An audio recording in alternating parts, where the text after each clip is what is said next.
And Mr. Snare?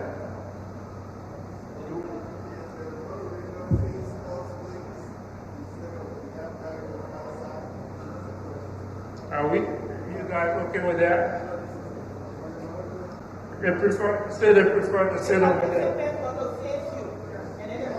Yeah.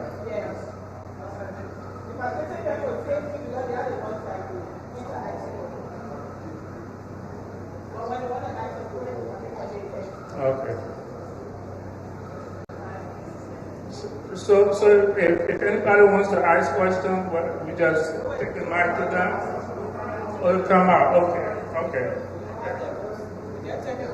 So I think at this time we'll turn it over to the moderators.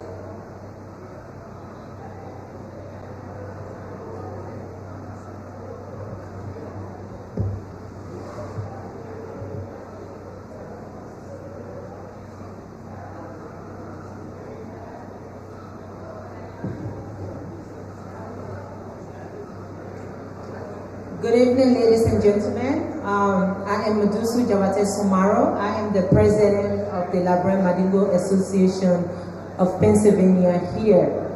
And I am one of the moderators tonight for ULAA Debate 2023. So I want to take this time to welcome all of you. Thank you so much for coming. And I would like for the audience to be a mature audience, because we have wasted a lot of time. We don't have time in our favor. Please and give the candidate the chance to sell themselves to you. And I have my colleagues.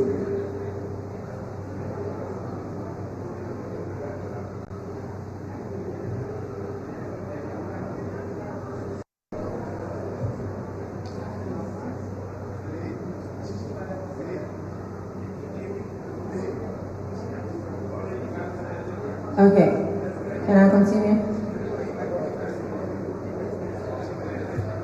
I have with me Derek and Dr. Francis, and they will introduce themselves. Thank you so much for being here tonight, and you are welcome to ULAA Debate 2023. Thank you.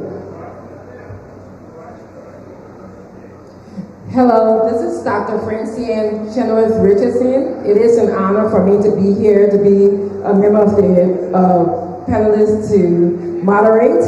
I hope everyone will have a great conversation and you learn as much as you can of the organization. Thank you. Well, good evening, ladies and gentlemen. My name is Derek Yahweh, and I represent the Liberia Radio and Television Network. As my co-moderator already said, this is the second and final debate of ULAA, so we will be asking for perfect decorum, and we would like to get this program started right about now. Just to give you guys an idea on the format we have here, and we do a roll call for the candidates tonight. We divided the debate into 8 slots or 8 segments, and I will just run through the names of those that will be debating tonight. Beginning with, for Financial Secretary, William Jala, and he is going unopposed. William Jala, if you're here, can you stand up?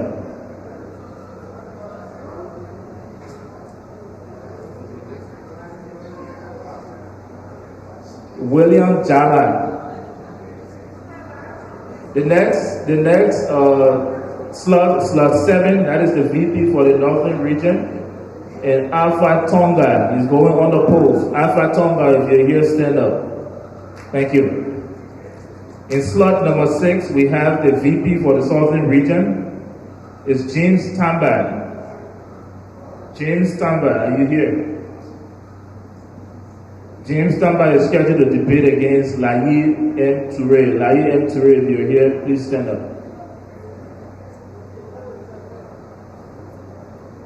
The next slot is slot 5, and that is the VP for the Eastern Region, Alexander Bassi. If you're here, please stand up. Can we have all of the candidates come in?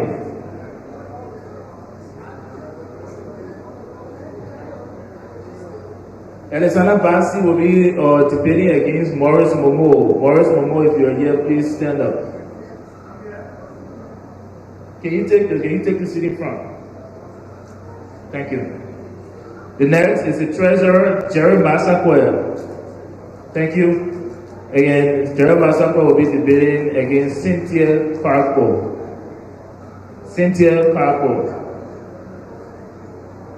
Not here. The slot 3 debate will be the National Secretary General, Stephen Binder. Stephen Binder will be debating against Bobby Boplet. I'm sorry if I'm messing the name up. Thank you. And the slot 2 debate will be for the vice presidential seat, and that will be Minerva Grant. Thank you. Minerva Grant will be debating against Emmanuel Nangwe. And the final slot will be slot 1, and that is for the presidential debate. Mr. Shiwa Kamara, if you're here, please stand up.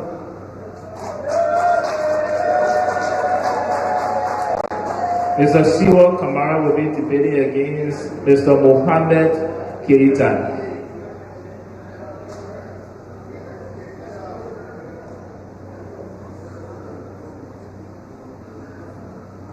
Again, guys, just to remind you of the format, we will be debating in descending order, so that is from slot 8 to slot 1. We already have the format and the time they're taken care of. We'll announce the rules once the candidates that are debating are seated. And this program, as was announced by the MC, is being carried by the Liberia Radio and Television Network. So if you're watching us on Facebook, make sure to share the program and also follow the network to get live coverage on this debate right here in Philadelphia. So with that being said, I'll turn the microphone over to my co-moderator to get the Financial Secretary debate started. William Jala, if William Jala here, can you take the seat?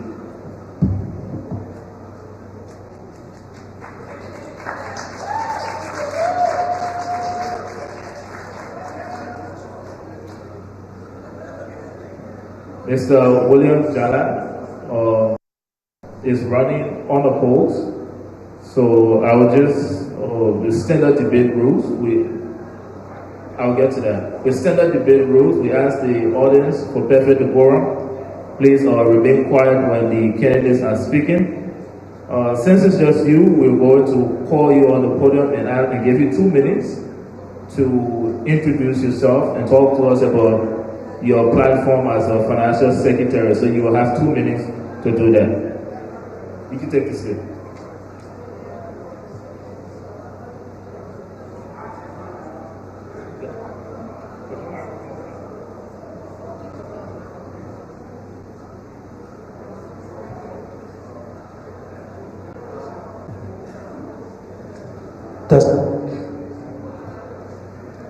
Thank you.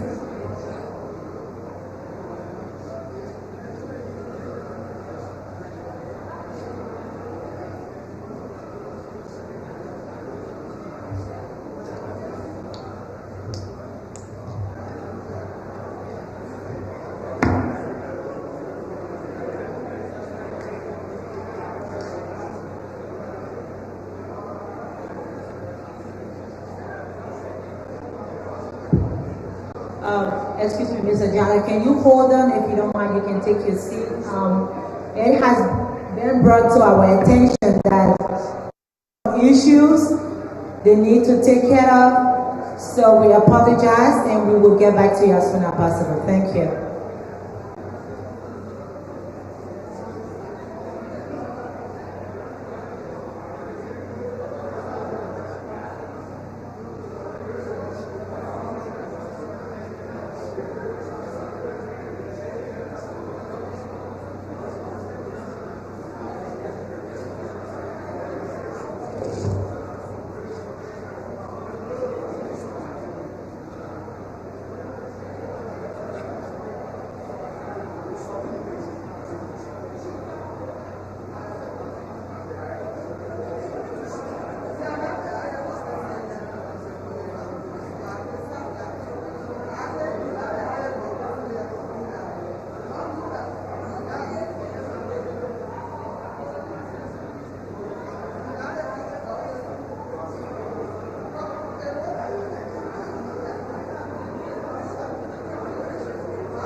Mr. Secretary of the Board, we would like to talk to you. Can you please come to the front, please?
Okay, ladies and gentlemen, at this juncture,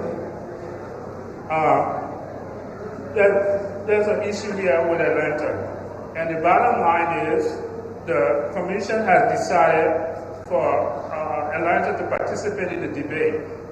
And any other matter will be resolved after the fact. So for now, I think Atlanta should go ahead and participate in the debate. For now. Let them come in the hall. So can we move on now? Okay.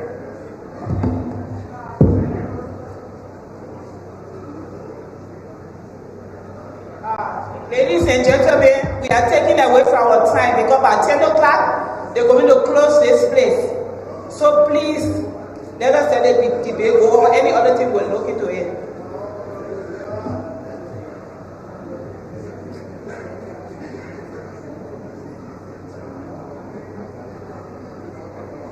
Again, guys, sorry for that little inconvenience. So let's get right back to it. And just to remind you guys, this debate was initially scheduled to be from 5 p.m. to 9 p.m. So that's what we have for time here. So we'll call Mr. William Jala back to the podium. and we'll give you 2 minutes. You can come straight to the podium now. Give you 2 minutes to introduce yourself and talk to us about your platform.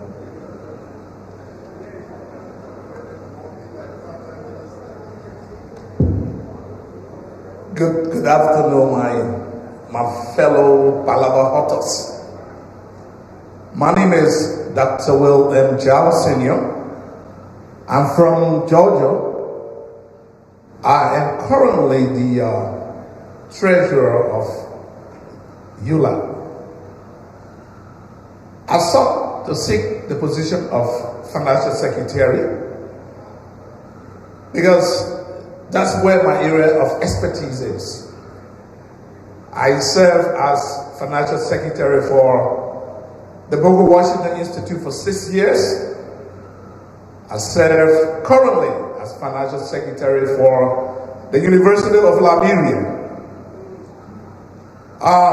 During those years, we ensure accountability, transparency, and on our watch, there was never any corruption. And so as I come today to vie for the position of financial secretary with this honorable man, Mr. Shehu Kamara, very trustworthy, very intelligent, very transparent on his watch. No one single dollar have walked out of the accounts. And so today, as we vie for this financial secretary position, we come with a vast experience. Here is ULAA financial report, exceptional report, never in the history of ULAA. And so I ask you, not only to vote for me, but to cast a vote for this man and this young lady and those guys. If you do so, we're going to show you that ULAA that is moving forward will continue to move forward. Thank you.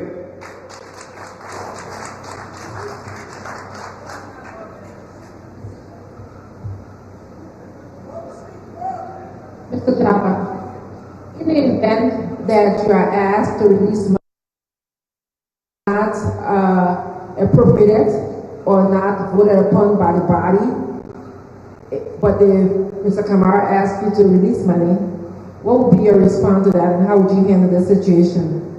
So in financial reporting, there's budget. So let's assume travel allowance is $5. And within the budget, you realize that the travel allowance is $7. I would recommend to Mr. Shehu Kamara to do what is called discretionary budget. The president will be recommended to direct the board of directors to seek increase in the budget allotment. However, there are instances where budgets can be underperformed and overperformed. And so you can move the money from one line item to the next line item. So that's what I will do. I'll make sure the president seeks a discretionary budget. What if you disagree with the reason why the money was allotted or the money is being used for? What if it wasn't a travel allowance? What if Mr. Kamara didn't tell you what the money is being used for? What would you do? Well, it's so difficult to me answer that question, right? Before money is used, the money is not sitting in Mr. Kamara's matrix, right? It's in the bank. So there has to be a signature for disbursement, right? So if he disagrees, he can disagree all he wants. If I don't sign it, he gets no disbursement. Just plain simple. And Mr. Kamara is a good guy. He's not going to violate that. I can show you. I worked with him for 2 years. He is very accountable and transparent. Take that to the bank. Thank you very much, William Jala. That is all of the questions we have for you, but if you like, we'll give you a minute to do your closing, and then we'll tell you thank you for coming. Well, I just want to tell my opponent, thank you for competing with me. It's elections. We believe that the one that makes the case best will win, so I can assure you that I will win you today. And my presidential Kamara and Never and the team members will win the opposition. These are good people. And so you should vote for them, not because of friendship. Vote for deliverables. Thank you very much. Mr. William. Thank you. Am I free to go? Yes, you are. Let me call my security, get me, okay? Security, I'm ready. Again, guys, thank you very much, Mr. William Jallat, and we will move right into our next debate on slot 7 for the VP for the Northern Region, Alpha Tonga, and he is unopposed. Alpha Tonga, if you're here, please take the stage.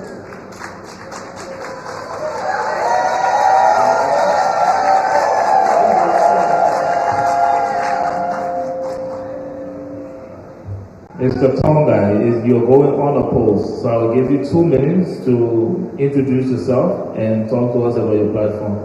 Thank you, Mr. Moderator. Francine, I see you on TV. I'm first time seeing you in person. Nice to meet you. My name is Alpha Tonga. I'm the current Northern Regional Vice President. Yes, I'm going unopposed. But I must tell you that I have campaigned, if not harder, than every candidate that has a counterpart. So I want this position as a white ballot. I want this position because I earned it, because of my dedication to community service and my loyalty to the people of Liberia. I'm the current Northern Regional Vice President. I reside in Columbus, Ohio, with my beautiful wife and children. I'm a business executive and a community organizer. I had the privilege for the last 2 years of working closely with the Shehu and Minerva Grant team. And it has been a life-changing experience for me as a community leader. I had the opportunity to travel through a lot of our northern regional states. That's Iowa, Indiana, Minnesota. Just engaging community leaders, speaking to them, listening to their issues, and coming out with solutions in terms of how we can collaborate to make our Liberian communities better. In Columbus, Ohio, we had an opportunity to open the first community center in the state of Ohio for the Liberian community. Not just a community center that's just sitting there, a community center that has gainfully and is gainfully employing Liberians as we speak today. This is the type of leadership that I think that all of our Liberian communities should be going through. Thank you very much, Mr. Tonga. We got questions for you, so I'll go to my co-moderator. All right, Mr. Tonga, thank you very much for coming. I just want you to elaborate a little bit on your position. I know you work with the Liberian community specifically, because I know this community you are considered them to be chapter states and they have chapter leaders. So chapter leaders should be the representative on ULAA, and you are the Northern Vice President. Mm-hmm. So, right? If yes, I'm right. Yes. Okay. So what is the specific function of your position? Great question. So the role of the regional vice presidents is to make sure that they play as a liaison between the regions and the national leadership. So ULAA is chapter-based. However, to communicate directly with the national leadership, the regional vice presidents are there to ensure that the national leadership agendas is being pushed and pushed forward within that region. And that's, I think, that's just to squeeze the question in, how do you ensure that? Collaboration, communicating with all of the chapter leaders within that region, and making sure that we're successfully taking information from the national leadership to our chapters within those regions. You have a very daunting task, I must say, and I'm sure you will agree with me that requires you to be a great leader. How do you define leadership, and what type of leader do you think you are? That's a great question. I define leadership as being a servant, being humble, being a great communicator, being someone that listens to the needs of our people and making sure we put their interests first above our interests. So I'm a leader that collaborates. Thank you very much, Mr. Tonga. That is all of the questions we have for you today. So again, thank you for coming to do the debate. And again, those of you in the audience, let's keep a perfect decorum as we carry out this debate. Thank you. Thank you. Go ahead. Thank you. Do I have a minute to close? I'll give you 30 seconds. 30 seconds. So make sure you vote for the Shea Women Never Grant. This is the leadership that endorses young people, young community leaders to come and get involved in ULAA's work. I have been in power. It's been a privilege to work for this administration, and I want to continue to work for ULAA. Thank you. Thank you very much, Mr. Tonga.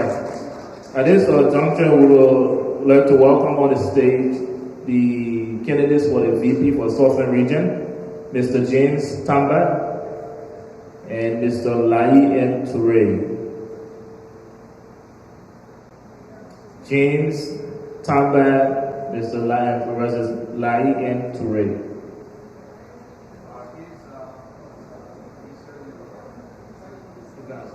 All right, we'll move to the next. We'll move to slot 5. And Basi versus Morris Momo, VP for the Eastern Region. Mr. Alexander Basi versus Morris Momo, VP for the Eastern Region. Morris Momo, Alexander Basi.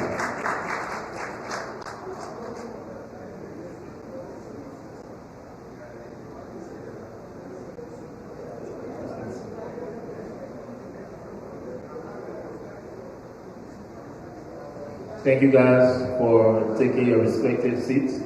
And we'll just like to remind the audience again, perfect decorum will follow standard debate rules. You have respect for each other, and we'll allot a minute and 30 seconds. But first, we'll give you 2 minutes individually for your intro, and then we will start throwing questions at you. So we will first begin with James Tamba, Alexander Basi. I'm on slot 4 and 6. Alexander Basi, we'll give you 2 minutes to do your intro.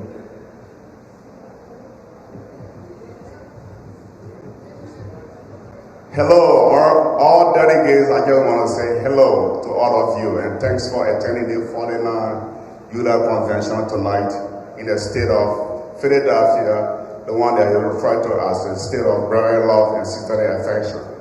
For those who may not know me, I always like to pronounce my whole name. My name is Alexander Abu Bazi.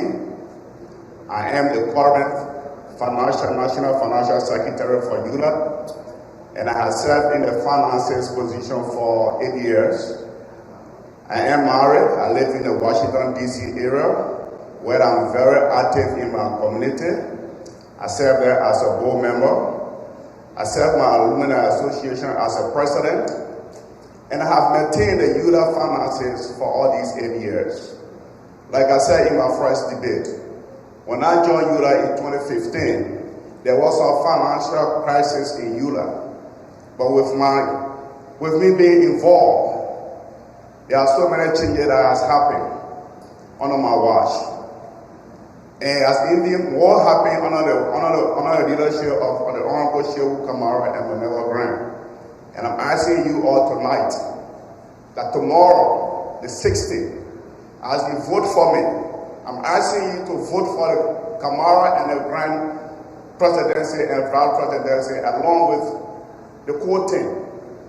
That is the best thing you're going to find in this election tomorrow. And change that you are enjoying today is going to be more tomorrow. With that being said,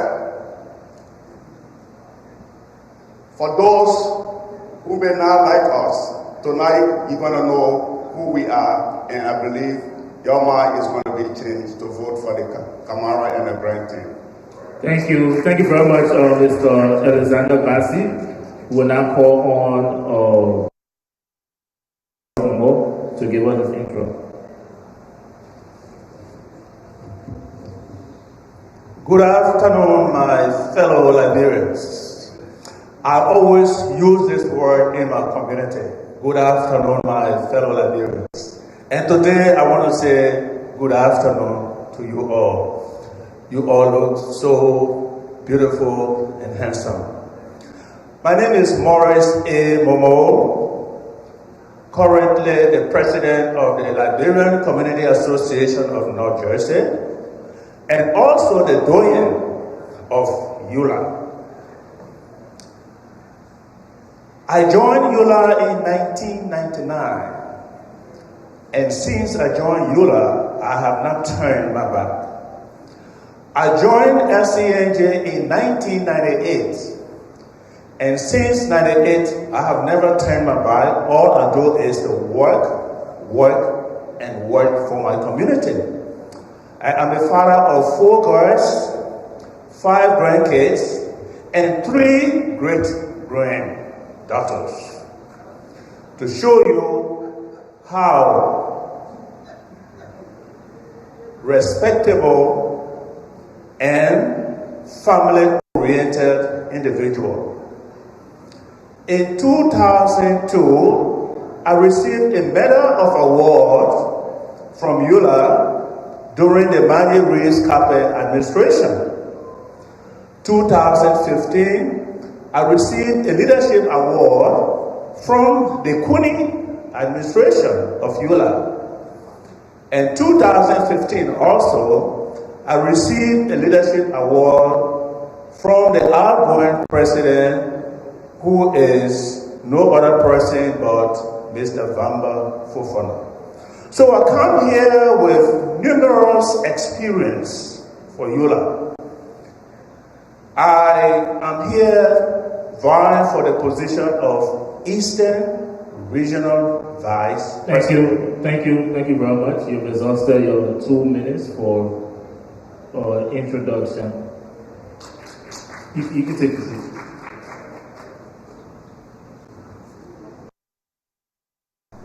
You can take a seat, I'm sorry.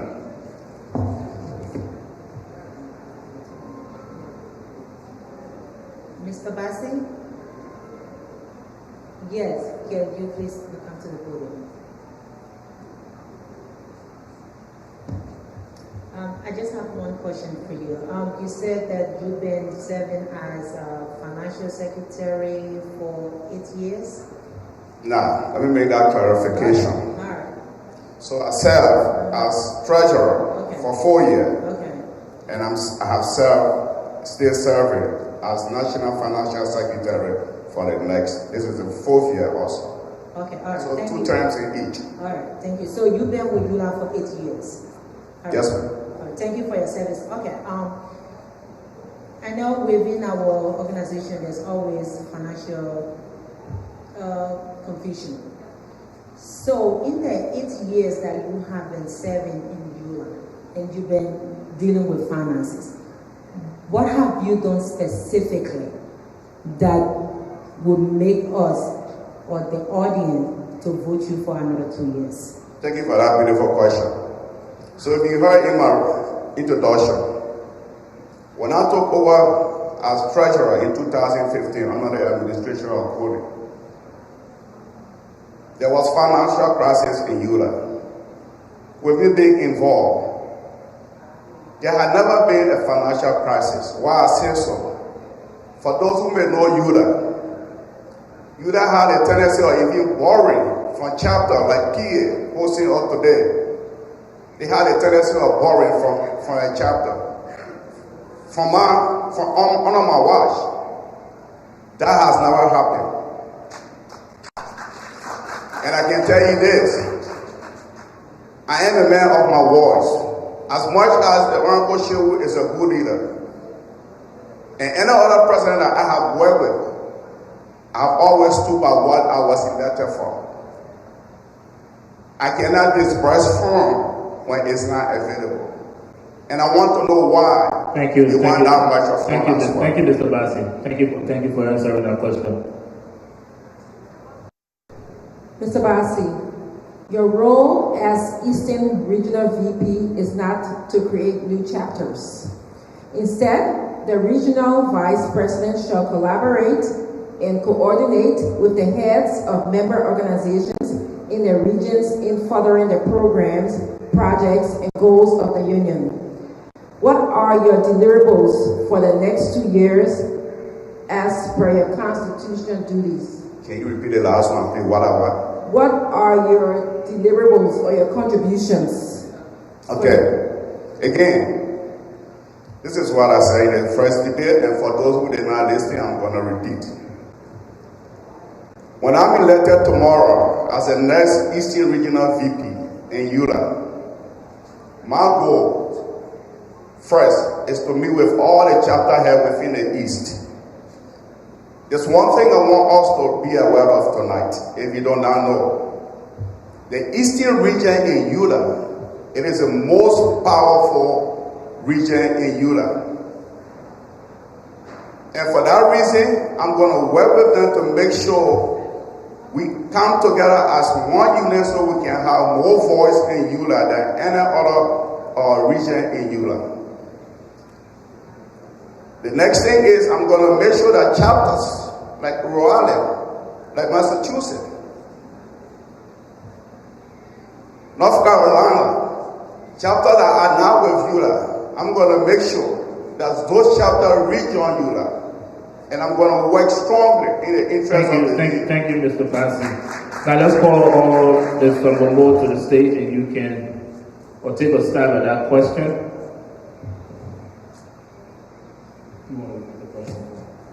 The question is, what are your deliverables or your contribution for the next 2 years as a vice president as per the Constitution? Thank you very much. Very simple. I do agree with my colleague that the Eastern region have the largest number of chapters in the union. The first thing I want to do is to unify the chapters, because in unity, success is sure. When we are united, and how am I going to do that? The first thing is to have a memorandum of understanding among all chapters. And that is, if North Jersey is having a program, all chapters should support that program. If Atlanta is having a program, if Pennsylvania is having a program, all chapters should support the program, which is not done at this time. As I always say, ULAA is a chapter-based organization. Without the chapters, there is no ULAA. So to all chapter heads, I want you to know your responsibility. Without you, there is no ULAA. So we need to unite and work together for the upliftment of the chapter ULAA. Thank you very much. And I will ask you, or give you 30 seconds to respond to this question. Why do you think you're best suited for this position and not your opponent? As you see here, I gave you a number of awards that I have received from communities. I have received over 50 awards from churches, from organizations. I have received 3 awards from ULAA. My opponent have not received 1. No experience. I have the experience. Let him give me the chance. Let him come back and teach him. So next time he can run. Thank you. Plus he's my nephew. How can nephew run against uncle? Thank you very much. Thank you very much. And again, Mr. Bassi, I'll give you the opportunity.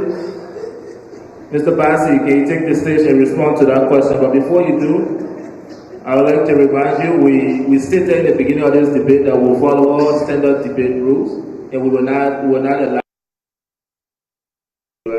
debating. So thank you. Can you respond to the question, why do you think you're best suited for this position and not your opponent? 30 seconds. Thank you very much for that. Here's the reason why I'm more qualified than my opponent. My opponent served as Eastern Regional VP for 2 years. What did he do? He talked about unifying. 2020 was COVID. It was the time he should have worked. He failed to do that. It was the time we all began to know about Zoom. In 2020, ULAA had called convention by Zoom. Thank you. You have exhausted your 30 seconds. And again, those of you in the audience, this is the opportunity to hear from the candidates. So it's not a conversation between y'all and them. So let's try to observe perfect decorum, and I'm appealing to you guys. So we would love to hear from you guys more, but we are running out of time. So I have no other option but to give you guys a minute to close. So I will start with you. So please give us your closing.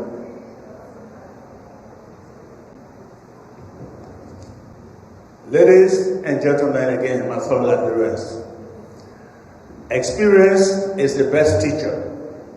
Vote for Maurice Momo and the MSG Nangwe team for transparency and for dedication.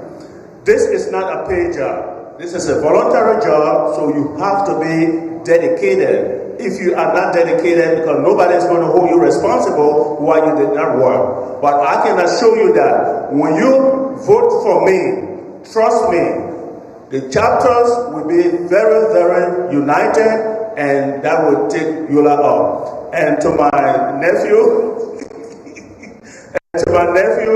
listen, COVID time was a time of threat, life-threatening. It was a life-threatening situation.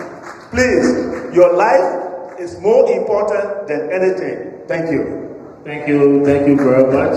We would like to, you can have a seat, sir. Mr. Bassi, we'll give you 1 minute to give us your closing. Thank you to all the delegates for listening to our debate and listening to me.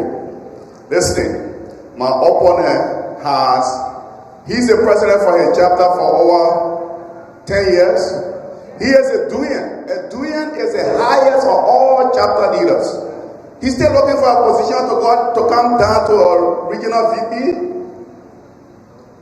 You want to be from president to vice president? Who ever seen that? Is that not being greedy? Now listen to me. The best thing to vote for tomorrow is the Shehu Kamara team or Shehu Malewa Grant team tomorrow. Thank you very much. Vote the right. Thank you, Mr. Bassi. Thank you. If I can get one more second, just one more second. He talks about it. He talks about the Your time is up. I'm sorry, but your time is up. Again, Alexander Bassi and Maurice Momo, thank you guys for showing up. Thank you.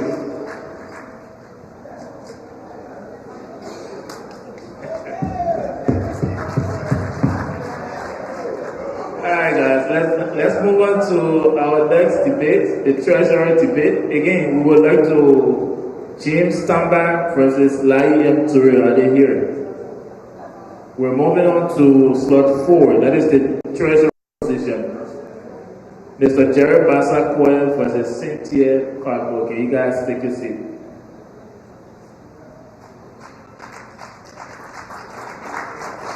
The Cynthia Clark.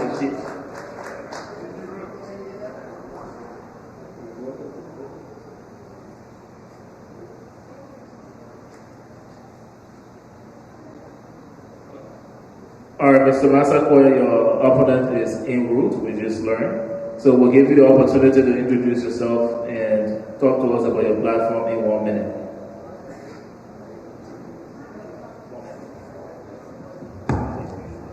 Alright, thank you for having me. Fellow Librarian, thank you for coming. Thank you for taking up your busy schedule to be here. My name is Jerry Masakoya, and I'm here to run for the position of National Treasurer. For the last 35 years, I've served my community. Every community I've lived in, I've worked. I served as a UN Special Agent in Ghana in the mid-90s. I moved to Tennessee. I worked in Tennessee to establish the librarian organization that is there right now. Then I moved to Trenton. I established the Trenton national football team that is there right now. And then I came to Philadelphia. There's so many positions I'm holding in Philadelphia as we speak. Of all these positions, of all the places I've been, I have yet to work with a team as professional as this team I'm with. The level of maturity, the level of professionalism, the level of professionalism, I mean, you name it. This is a chance for Librarian to take the opportunity to tap into this team. Let's forget about who we know, let's forget about family and friends. This is about ULAA. If ULAA is the biggest embedded of all librarians in the United States, let us take it serious. Time. Let us not trade this for anything else. Thank you. Time. My question to you, Mr. Massaquoi, why should you be entrusted to keep the union's money? And why should voters choose you over Ms. Cynthia Carbo? Thank you. But besides me being a software engineer, I'm also a businessman all of my life.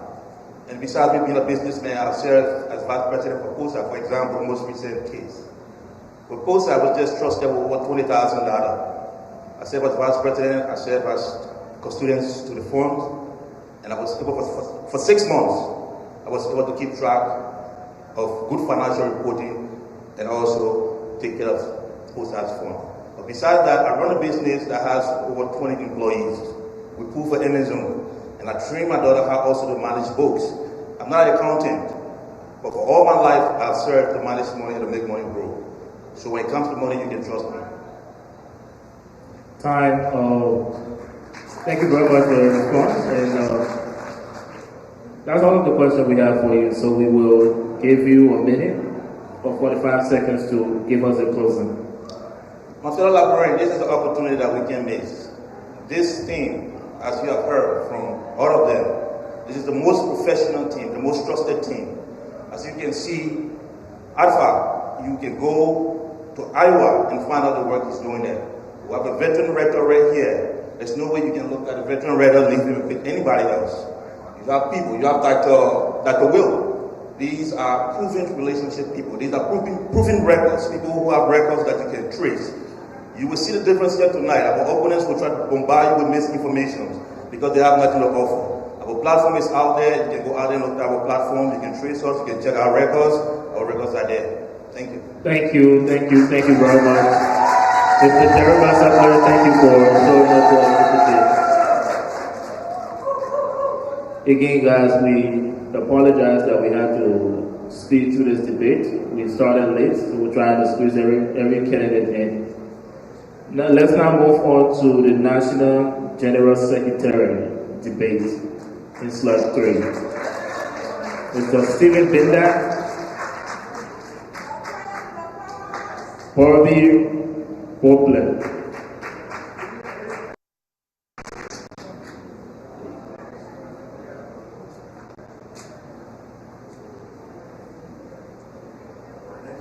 Thank you guys very much.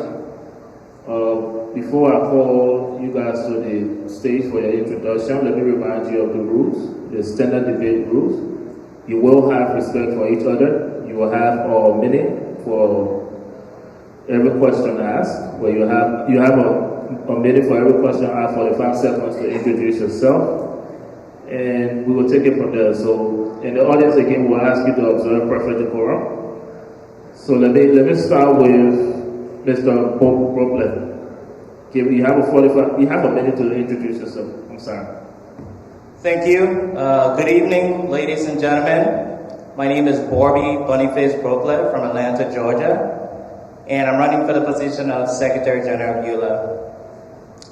Before I begin, ladies and gentlemen, I would like us to all rise and let's give a moment of silence.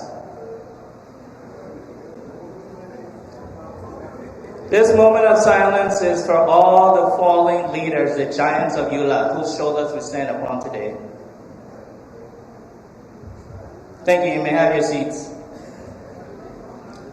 Interestingly, this is also your time. We will call on Mr. Stephen Binder to introduce yourself. Thank you, Mr. Moderator, and good evening, ladies and gentlemen. I'm not going to be like my colleague who asked me to stand for a moment of silence. I will be straight to why I'm here tonight. My name is Stephen Binder. I'm a resident of the state of Pennsylvania, and I'm running for the position of Secretary General of the UN Liberian Associations in the Americas. I'd like to thank the President, Mr. Shogun Kamara, for giving me this opportunity, specifically young people across our country, to be a part of our union. Thank you so much. I bring over 17 years of experience as a communicator to this job. I'm running because I want to support the dreams and aspirations of our President and all Liberians across the length and breadth of this country to tell our story. There's so much to talk about. And with me being elected tomorrow, you can rest assured, we will strengthen the secretariat. Mr. and move forward. time. Thank you. My question for you is, record keeping and dissemination of information are very important tasks of a secretary. How are you intending to use technology, and what critical assets do you have to contribute to this position? So, our Constitution is clear. Chapter 4 of the U.S. Constitution clearly defines the role of the Secretary General. I am the official custodian of records. Like I said, I bring over 17 years of communication experience to this job. I have a background in journalism. Currently, I'm doing a dual master's in health administration and business administration. All my life, I've contributed and worked for community. In 2015, I was elected in Wilmington in the state of Pennsylvania as the National Secretary General of the Librarian Association of Pennsylvania. 2021, I was also appointed as acting Secretary General. So I bring all of those years of experience, both in private and public sector communication experience, with that of technology as well. So, Mr. Benjamin, how do you intend to utilize technology given that ULAA is all spread out in the United States? With my skill set and the available technology that we do have. What available technology? Well, the technology we have varies from WhatsApp, Facebook pages, LinkedIn, as well as our email that we have as members. Thank you. Thank you very much.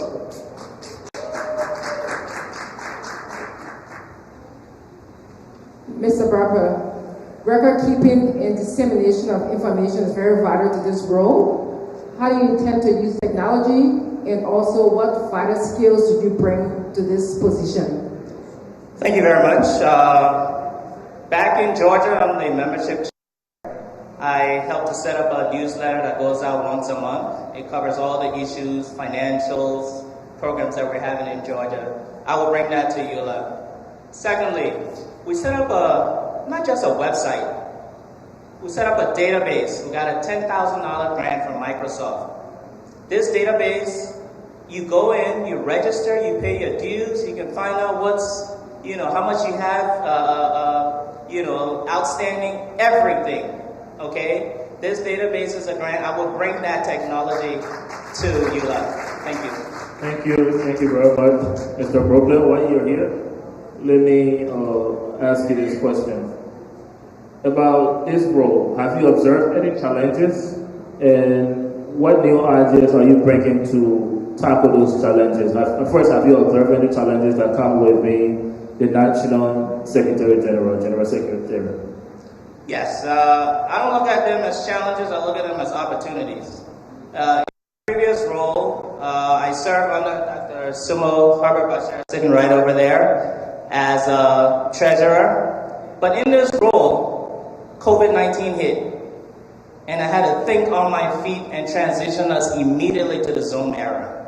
Okay, we utilized Zoom, had to do a lot of training, it was a new learning curve for people, and we got people on board with utilizing Zoom, having meetings on Zoom. So, secondly, in terms of challenges, I don't hear about stuff that's happening in ULAA in Georgia. I'll be honest with you. Something like a newsletter that doesn't go out to the chapter president, but goes out to each individual member of ULAA, that will go a long way in tackling some of the challenges. Thank you very much. Thank you. Now let me have you address the same question. Do you want me to repeat the question, or you got it? Repeat it. Have you observed any challenges in this role, and what new ideas do you have to tackle them? Well, times have changed, and everybody in this room will agree that yesteryears and today is not the same. We have technology. The issue of reaching our people has been a challenge. Bringing all Liberians to the fore is also a challenge. And so we want to make sure we use what we have as a tool to bring that, or bridge that, that gap that we have with Liberians across the United States. So again, I don't see this as a challenge, but again, I see this as, like my colleague said, using his word, as an opportunity that we can leverage the opportunity. Thank you very much. It's also the time we have allotted. You guys will have 1 minute each to do your closing, so you can move now. Thank you. Fellow delegates, tomorrow, vote for Sugar Kamara, Minerva Grant, and the team. Mr. Kamara has assembled for the first time in the history of ULAA a group of professionals who are prepared and ready to lead on day one. There's no moment in time in history than this. Let us not take this moment for granted. You can rest assured that with me being elected tomorrow as the National Secretary General, we will tell your stories and we will strengthen our secretariat to make sure that the union that we all dream of is realized. Thank you very much. Thank you very much, Mr. Linda. Now let's welcome on the stage Mr. Broker to give us his final words. I want to thank the president of the Philadelphia chapter, Madam Sayandi Kofa, for affording us this opportunity. I want to thank my fellow colleagues on the Keita Namwe campaign, as well as my opponents. I have representatives from Georgia, Dr. Sumo, Dr. Will, and many others. I want to thank you guys for making it out here. Ladies and gentlemen, I represent the new ULAA. I feel like people of my age need to step up in leadership. And I thank you for giving me this opportunity. I don't take it lightly, and I will serve ULAA very diligently. I want to recognize Danlett Washington, Alpha Tumpa, who I respect very much, as well as the young people around. Thank you. Let's give the young people a chance. Thank you. Thank you, Mr. Broker. Thank you so much. That's it, guys, for the National General Secretary debate. And we will have to go back to slot 6 because I just got information that James Tamba is here. Mr. Tamba, if you're here, please take the podium. Is Lai M. Toure here as well? Lai Toure.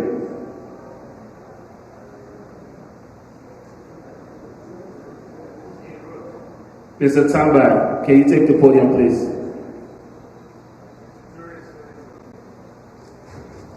Good evening.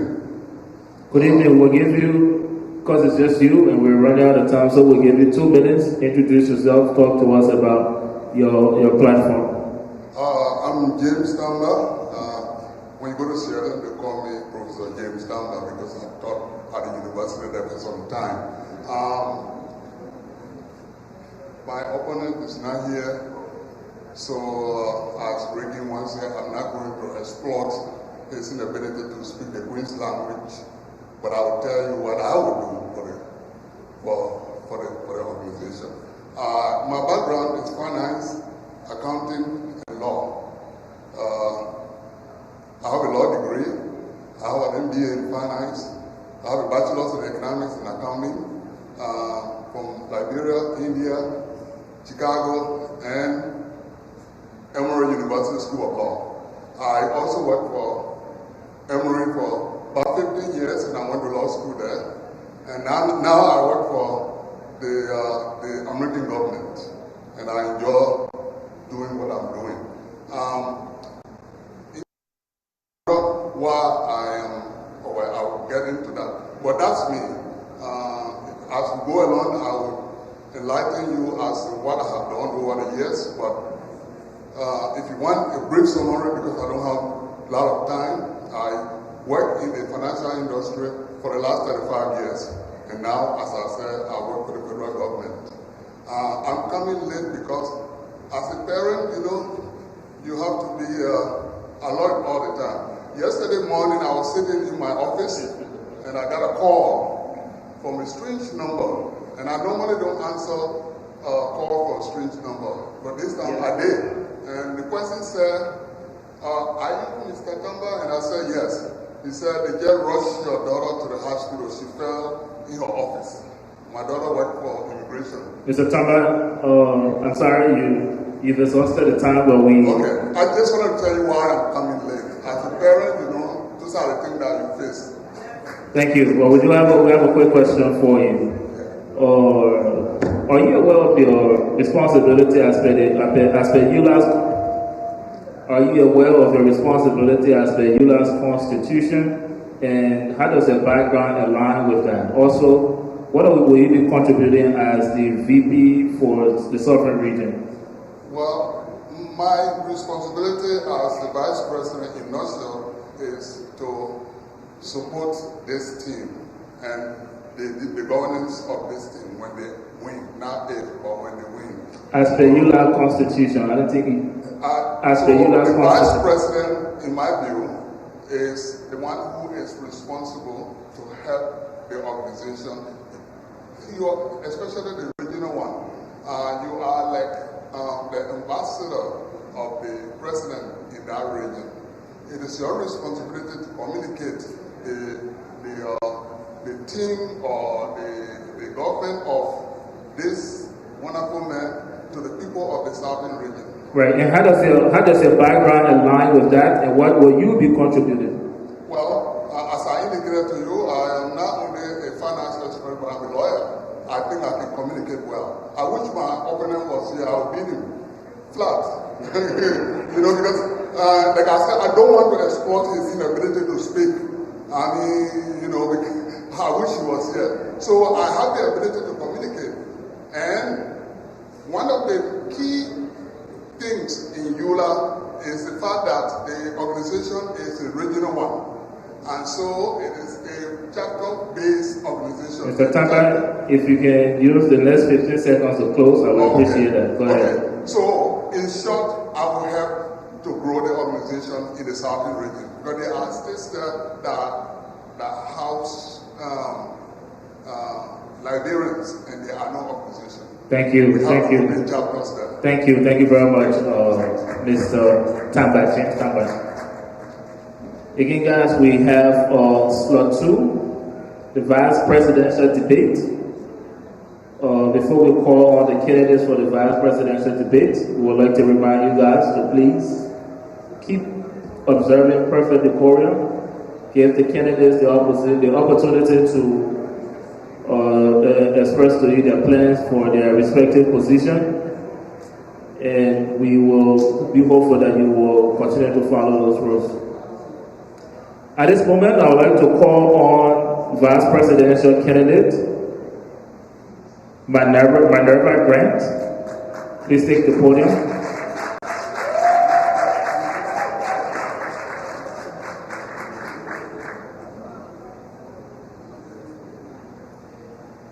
And Emmanuel Nangbe. Please take the.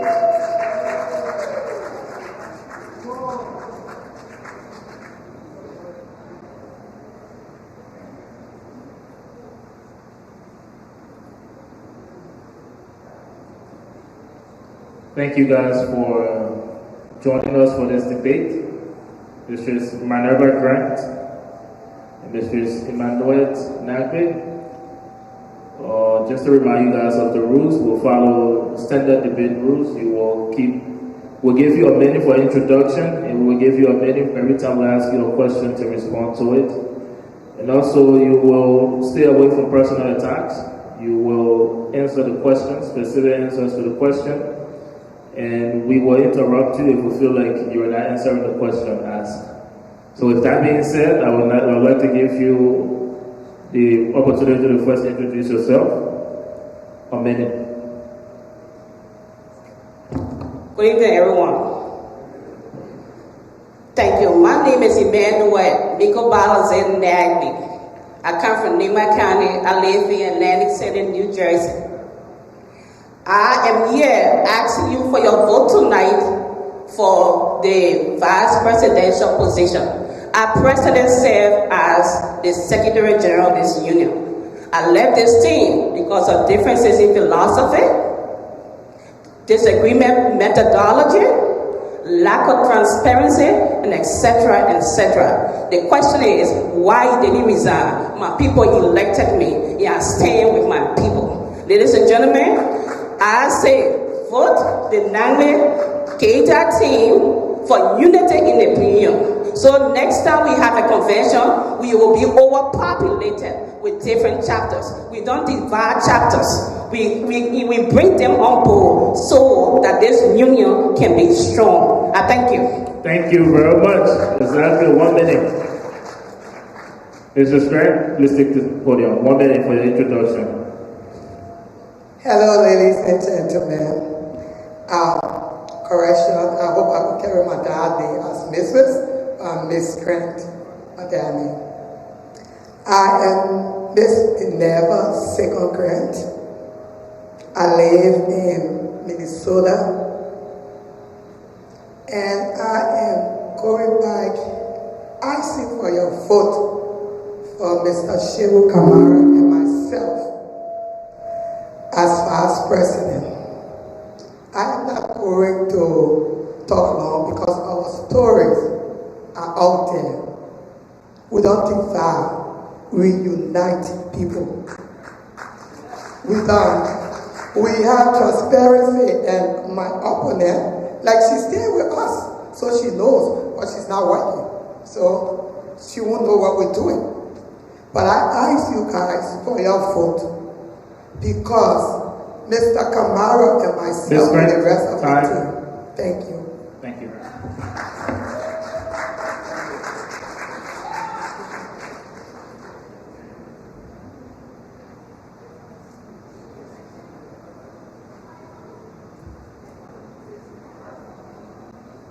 Okay, Mrs. Namre, I would like to call you to the podium.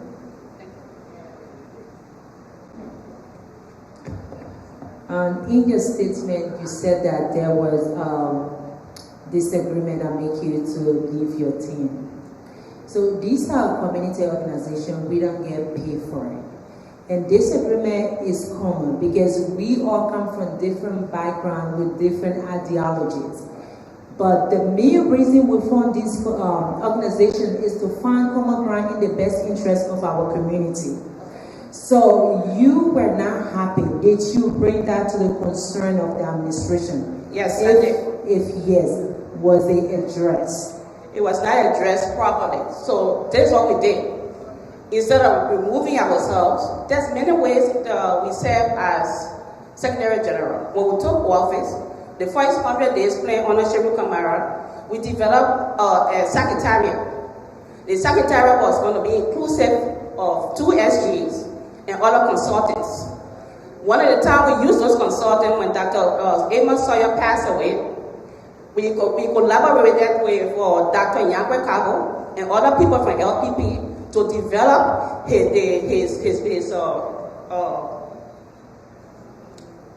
his memoir.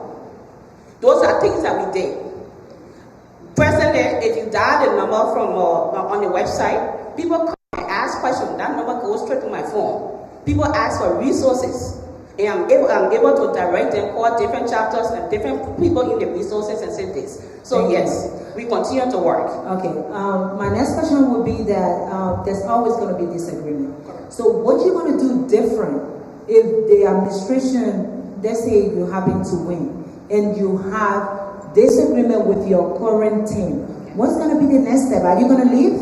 No, I will never leave because the people who vote for me are my community people. What we're going to do this time is this. We're not going to allow people to disrespect us and walk away and turn our back. We are going to continue to support this union, and we'll make sure that people who are elected in offices are respected.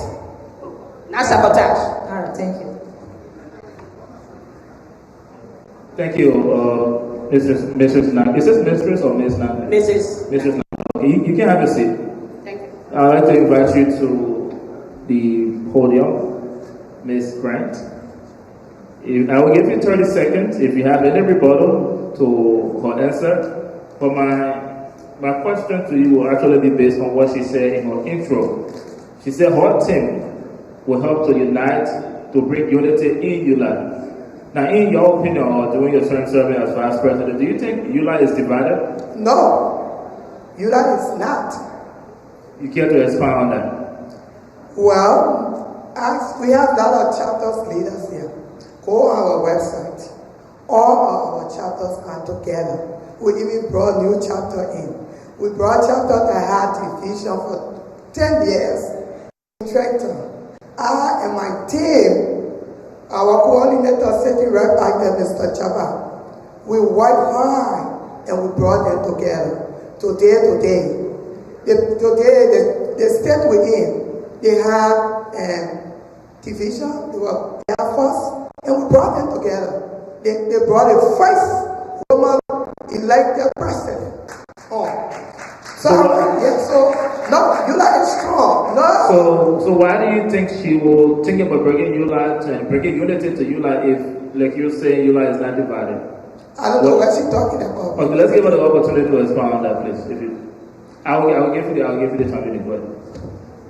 Thank you, moderators. You guys doing an excellent job. Tonight we're not going to speak fictions. We're going to be facts. You guys were sitting here when we arrived in this hall, and there was a candidate from Atlanta, Georgia, that the president had directed his financial team not to take his due that will make him a delegate in this hall after the election commission has certified as delegate. You know it. That's division. There's 21 persons on the plane right now coming for this election, convention that is being sabotaged. That this community, this president and his team are sabotaging, disenfranchising Atlanta, Georgia for that personal gains. I thank you. Thank you. Ms. Friend, would you like the opportunity to respond? All organizations have constitution and they have policies.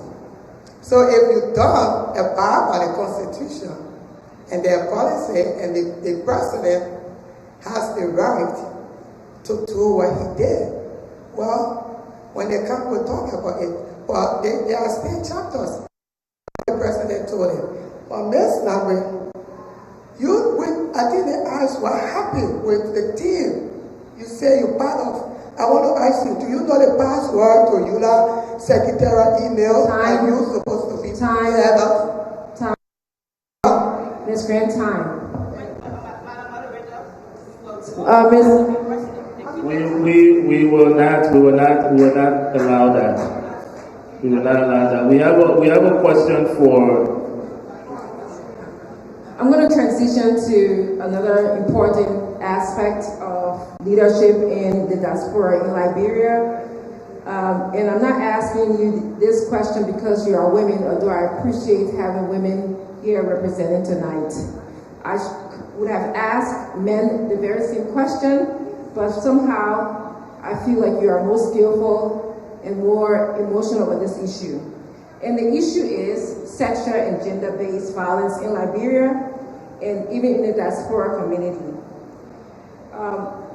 We know that we see social media where Liberians are exposed, they are beaten, they are abused, sometimes they are even thrown out of their homes. Even today in Liberia, there's a major story where an American missionary reportedly slashed the throat of a Liberian woman. What do you guys intend to address? How do you guys intend to address this issue? Ms. Nagwe, we'll start with you. 1 minute. Thank you. We denounce domestic violence in all costs. In this country, I have dual degree. I have degree in marriage and family counseling, and I have degree in addiction counseling. It means a lot to me. Our community will have to be exposed to the information out there. We need to educate our people where our cultural values do not interfere with people getting help. With the new ULAA, we are proposing that our social service umbrella be empowered so that we can get resources to help, to educate, to explore our community with these deviants. I thank you.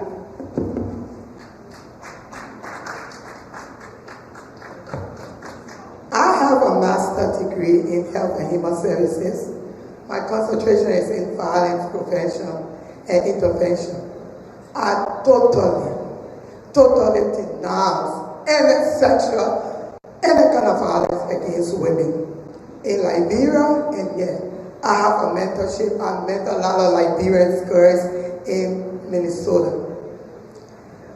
We, ULAA, I have gone to Liberia to talk. I even met with the vice president to talk about Liberian women, about the violence. The picture that when I was not vice president, I was the commissioner for social services.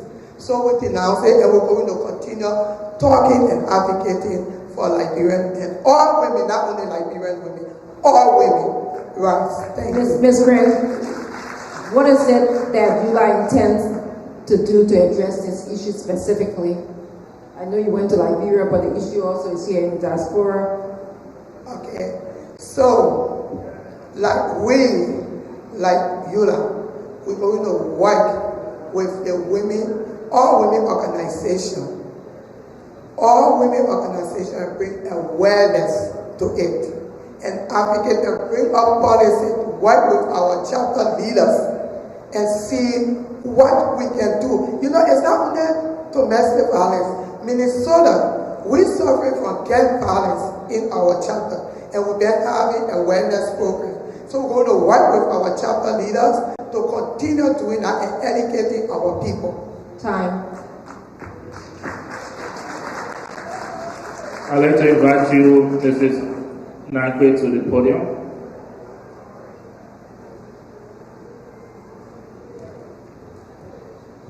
As you're aware, the role of the Vice President requires divine decisiveness. Can you share with us some examples of the ability and willingness to be decisive? And also, what could cause you to feel as Vice President of ULAA? Thank you, sir. I personally am an executive director of outpatient services in a very large company in the Southern Jersey region. I make decisions on my feet every day. Those decisions involve life and death situations. We work with very, very critical people. You can't wait. You got to think on impulse. All of us here who are therapists, you are thinking while people are already hurting. So we learn that professionally as a skill, and we also learn that as Christian women. What makes me different? I come with authority, I come with experience, I come with a person who provides a platform for unity, not destruction. Thank you. I will give you 15 seconds to respond to the second part of the question. What could you feel as Vice President? What could cause me to fail? As Vice President. My experience in ULAA over the past 6 years have told me this. Emmanuel Nagwe, you will not fail again. Thank you. Emmanuel Nagwe, you will remain strong. You will make sure that people who put in your place barriers, those barriers will be swiftly taken away and be exposed. Thank you, Mrs. Nagwe. Thank you. Now let's invite you to the stage, Ms. Grant. You can respond to the same question. Do you want me to repeat the question? Not really. Go right ahead. You know, when my opponent talk about I am a director, it's a big job, so you need to do everything. But you asking me what will I do as a volunteer? I'm not being paid for ULAA in my community. I'm going to do everything, and I am doing it right now. I'm not waiting for pay. I get my pay job. I need to do that. If I don't do it, they're not going to pay me. Ms. Grant, the question you're supposed to respond to is, the role of the Vice President requires decisiveness. Share some example of the ability and willingness to be decisive. To be decisive. When my president left and went Liberia, and he told me, I need the Trenton chapter to be fixed. Before he came back, it was fixed. I took my own money and traveled to fix it with my core of people that work with me. Mr. Chapa knows that. And it was fixed. When he told me I need a Liberian and Pennsylvania organization to be fixed, I was in pain. I took my money and traveled back and forth. And it was fixed. Thank you. Now, let me give you 15 seconds. Let me give you 15 seconds to respond to the second part. Who caused you to fail as Vice President of ULAA? Working with Mr. Camaro, I won't fail because he inspired me. So nothing going to cause me. Please do. Thank you. Thank you very much, Ms. Grant. Please take the podium. Panelists, I said we were speaking facts, not fiction. The people of Trenton decided they wanted peace. The people of Trenton decided they wanted peace. Madam VP, you destroyed Trenton more than it was. Because that is what you did. We as executive, we set up financial team. Mr. Will Jala and Alexander Basi was on that team. This VP collected $30,000 from the account. This is not good. Thank you. This is not good. The point of a rebuttal is to respond to something she said. So you came for a rebuttal. What is it that you want to rebuttal to? The rebuttal I'm saying is that when she said we put Trenton together, though she was empowered to go and fix Trenton. You guys go on all this social media and research that. Then you guys know how many arguments we have in Trenton. The people of Trenton decided we were tired. It was not because of what you did. We had a financial team that was supposed to be collecting money. Is there a reason why Ms. Grant decided to utilize her personal cash out and Zelle account when there was a whole ULAA financial team that Thank you collected very that much, money? Mrs. Nakwe. Thank you very much. I will give you the opportunity to respond to that, and then after we'll take closing argument. But one thing I should make you guys aware of: we are here for policy-based conversation, so we will not get into the internal conflict of ULAA. So go right ahead. Money. The president for Trenton is here, and two of the board members.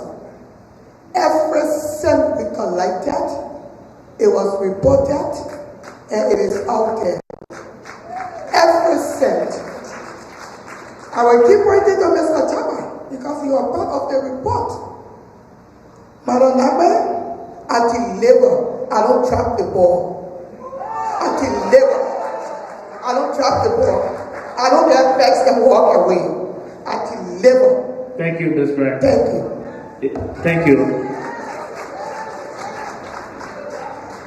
I'll call you back to the stage of Mrs. Nakwe, and you can give us your closing in 1 minute. Thank you. Thank you, ladies and gentlemen. Deliverables. Are you delivering or are you destroying? It's a subjective view and analysis of personal self. Our records will indicate when you do it. My father once told me, Mimi, because if you're gonna do it right, if you can't do it right, don't do it at all. We are not here for fiction. You're going to Trenton, they're here tonight. But tomorrow, ladies and gentlemen, people from Trenton, if you believe my never grand deliver Trenton to her tomorrow, but if you know in your hearts what happened in Trenton was not right, go to that poll and vote the Keita Nangwe team. We are not here to boast. We are not enemies, but we are here to say that tomorrow ULAA should be representative of our diaspora Liberian. ULAA must expand. ULAA must represent us. We can't call ourselves educated people and stay playing 1970 politics. That's wrong. When you disenfranchise people because they don't vote for you, that is illegal. That's wrong and that's immoral. I thank you so much. Thank you very much, Mrs. Nakwe. And I'll call you to the podium for your closing, Ms. Grant. I am not going to rehash something that I know we did. And Ms. Nagbe was part of that. Her husband was the moderator for the debate to Trenton. So it was delivered successfully. You are part of it. No, I'm talking to you too. I am saying, people, the union voters that are here, you guys know what the Shehu and Kamara team have done. We can boast of stability in this union. We're not going to talk about poor leadership that want to bring instability in this union. We're not going to allow it. We are going to carry this union forward with the young people, with the women, empowering our women, and letting the people know this union represents everybody. And they must come out tomorrow and vote for Shehu and Minerva and the rest of the team. Thank you. Because we're going forward, we're not going backward. Thank you very much, Ms. Grant. And again, I would like to thank you, Mrs. Nagbe and Mrs. Grant, for this debate. This is all we have for you.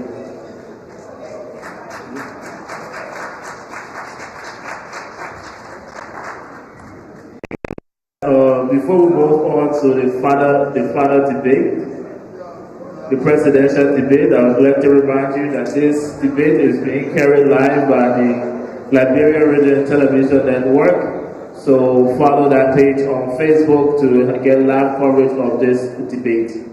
Before I move on to our last and final debate, I would like to ask if Mr. Lai is he here? We cannot do any more debate after the presidential debate. Okay. Again, guys, those of you in the audience, this is the last and final debate. You need to continue observing perfect decorum. You give the candidate the opportunity to talk to you about their platform. And we will have our next two candidates on the stage for the debate. Mr. Shiwa Kamara, can you kindly take a seat for us?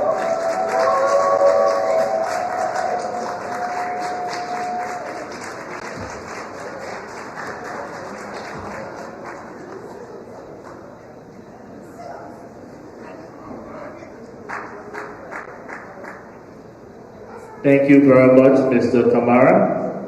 And now, ladies and gentlemen, let's welcome the presidential candidate going against Mr. Shiwa Kamara, Mr. Mohamed Keita. Mr. Mohamed Keita, please take a seat.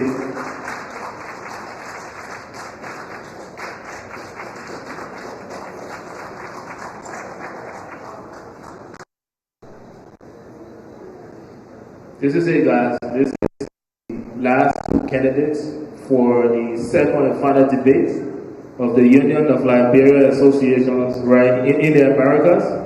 So thank you guys for being in the audience, and to those of you watching this debate on Facebook, this is it. We see the two candidates are actually going through a nice handshake. So let's get this started.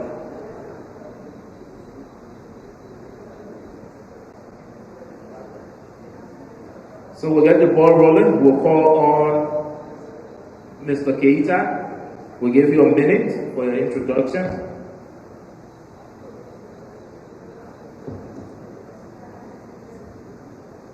If I keep silent, what would you say? Good evening, Liberia.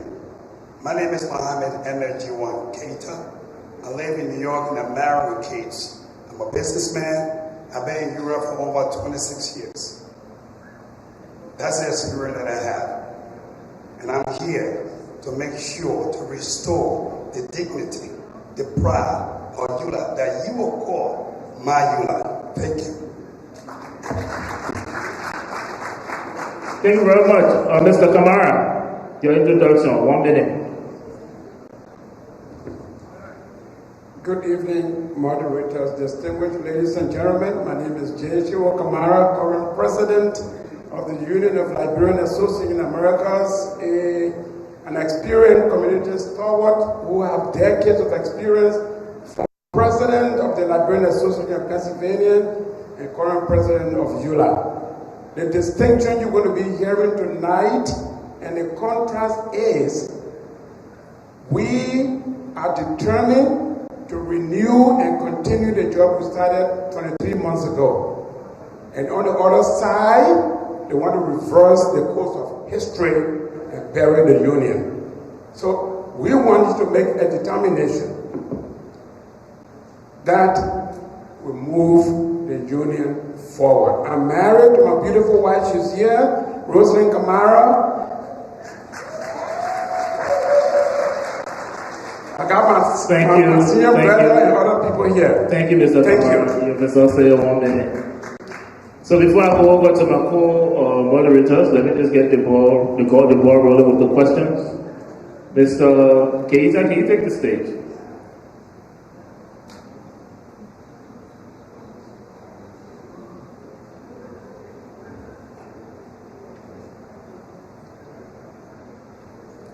Mr. Keita, let me ask you a direct question. Very obvious one. Why are you running, and why should voters choose you over Mr. Kamara? When you get in a system you're all called good, a system that working for every one of us, a system that will make us proud to say, yes, this is ours, and someone that you trust and give in that system, and you know that system, and delay a lot of things and refuse to do the work of the people, then indeed it's time for somebody to step in. And I'm stepping in to make sure that the destruction, the financial inability which this president and her cohorts did to the Liberian people to fix it. And I'm here to be the leader of the organization. The bullying system that there, the intimidation in all chapters to stop. This is the only union that we have, we call our own. You may not believe it, but it's a reality. This is not ULAA. Take the history of ULAA. Thank you very much. Thank you very much, Mr. Keita. Mr. Keita, thank you very much. You have exhausted your minute. If you can, Mr. Kamara, can you please take the podium?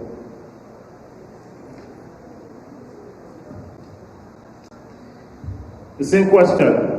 Why are you running, and why should voters choose you over your minute? 23 months ago, I ran to be president of ULAA. And I ran and won, and under 23 months, were able to elevate the Liberian Refugee Immigration Fairness Act by adding additional 1,000 people who benefited from the immigration status. Under our leadership, we were able to resolve a decade-old conflict in Trenton, New Jersey. We brought in the Liberian Association Arizona. The president is right here. And we resolved conflict even in my own chapter. We created the Liberian Diaspora Initiative Fund, which is ULAA vehicle for projects in Liberia. And we brought the dual citizenship that over 500,000 Liberians can now travel to their homeland and without acquiring visa to travel. Thank you very much, Mr. Mr. Shaw, numerous chapters pay yearly due to the national chapter. What are the incentives of these state organizations to stay in ULAA and to continue paying dues? How can they benefit from the money that they pay to ULAA? One of the benefits, thank you for that great question. One of the benefits has been reconciling and harmonizing those members within their respective chapter. Like what we did in Trenton, New Jersey. When the chapter was at a crisis, we went in and helped them to resolve that crisis. The other thing that ULAA member chapter 2 is just the collaboration and partnering with other chapters within their sub-region, consulting and enhancing their relationship for the betterment of their well-being. Thank you very much. Mr. Keita, you want to take a stab at the same question?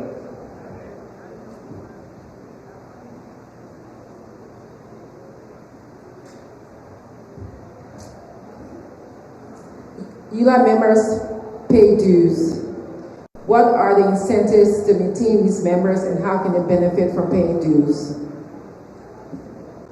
First of all, allow the incentive a member pay their due. You make sure, at least for every project you want to take their part of it, you make sure that every chapter are respected. But if you tend to destroy those same chapters because they disagree with you, that's all. If you look at a chapter because you want a chapter to remain where they are, and you refuse to get accountability to those chapters that gave you the money, indeed, that incentive you talked about, it become a doormat. With this administration here, never respected any of the chapter. And that's a fact. The chapter tonight you see here, didn't even register. They refuse for that chapter to register. It's because that chapter has been disconnected, not to take part in the election tomorrow. So the incentive you're talking about, you're not even there under this administration. They basically take a picture around. That's it. Thank you. Now let's go to our co-host. Mr. Kamara, can you please come to the podium?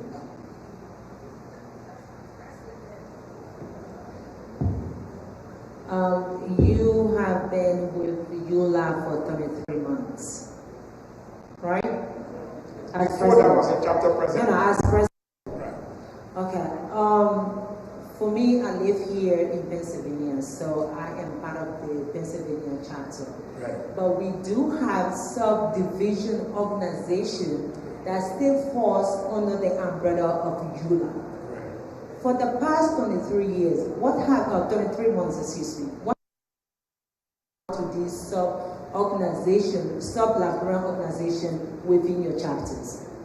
So, let me just provide a clear distinction between ULAA and its chapter. ULAA chapters are independent and they make separate decisions.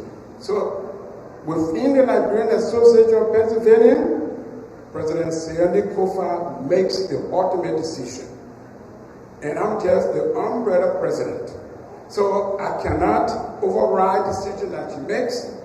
She has her own level. So let me just go back to the diatribe. Hold on 1 second. My question is not about lab. It is about other sub-organizations we have here in Pennsylvania. Like my the Labron Madingo Association of Pennsylvania. There's no awareness in my community about ULAA. But if you take ULAA, we've all forced ULAA. What have ULAA been doing to reach the other community to be part of the organization? That's what I just tried to explain to you, madam. Within the ULAA is the umbrella organization. Whatever we do, the vehicle for transmitting those information is done through the chapter president. So currently under ULAA, we have a chat room that is open for all of the chapter presidents, and information are filtered through that. So ULAA does not come to the level of the local chapter.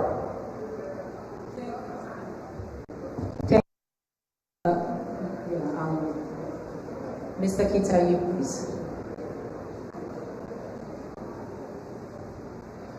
All right, my question to Mr. Kamara was, what is ULAA doing to empower and get other sub-organizations, not LAB, that is the chapter organization, but other sub-organizations, Liberian organizations in chapter state to get involved? What are the awareness or strategies do you have?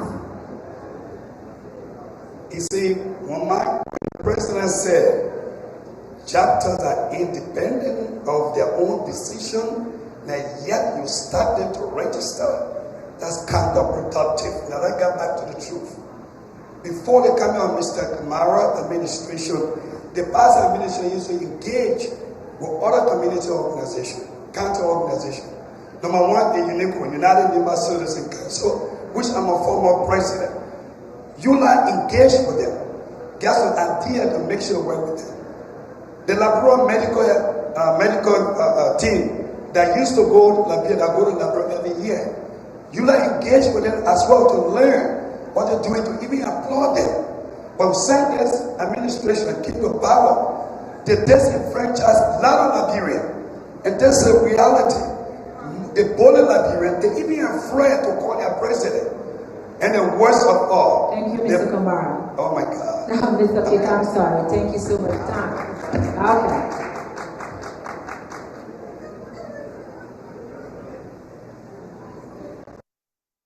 Kamara, can you take the podium, please?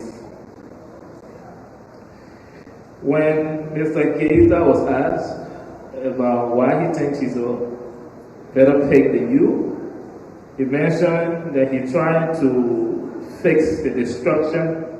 You heard me if I'm wrong.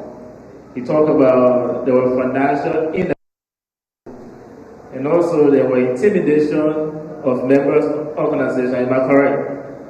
So, Mr. Kamara, my question to you is, do you have specifics on what he's talking about? Can you verify those? He's talking about, how did you address it?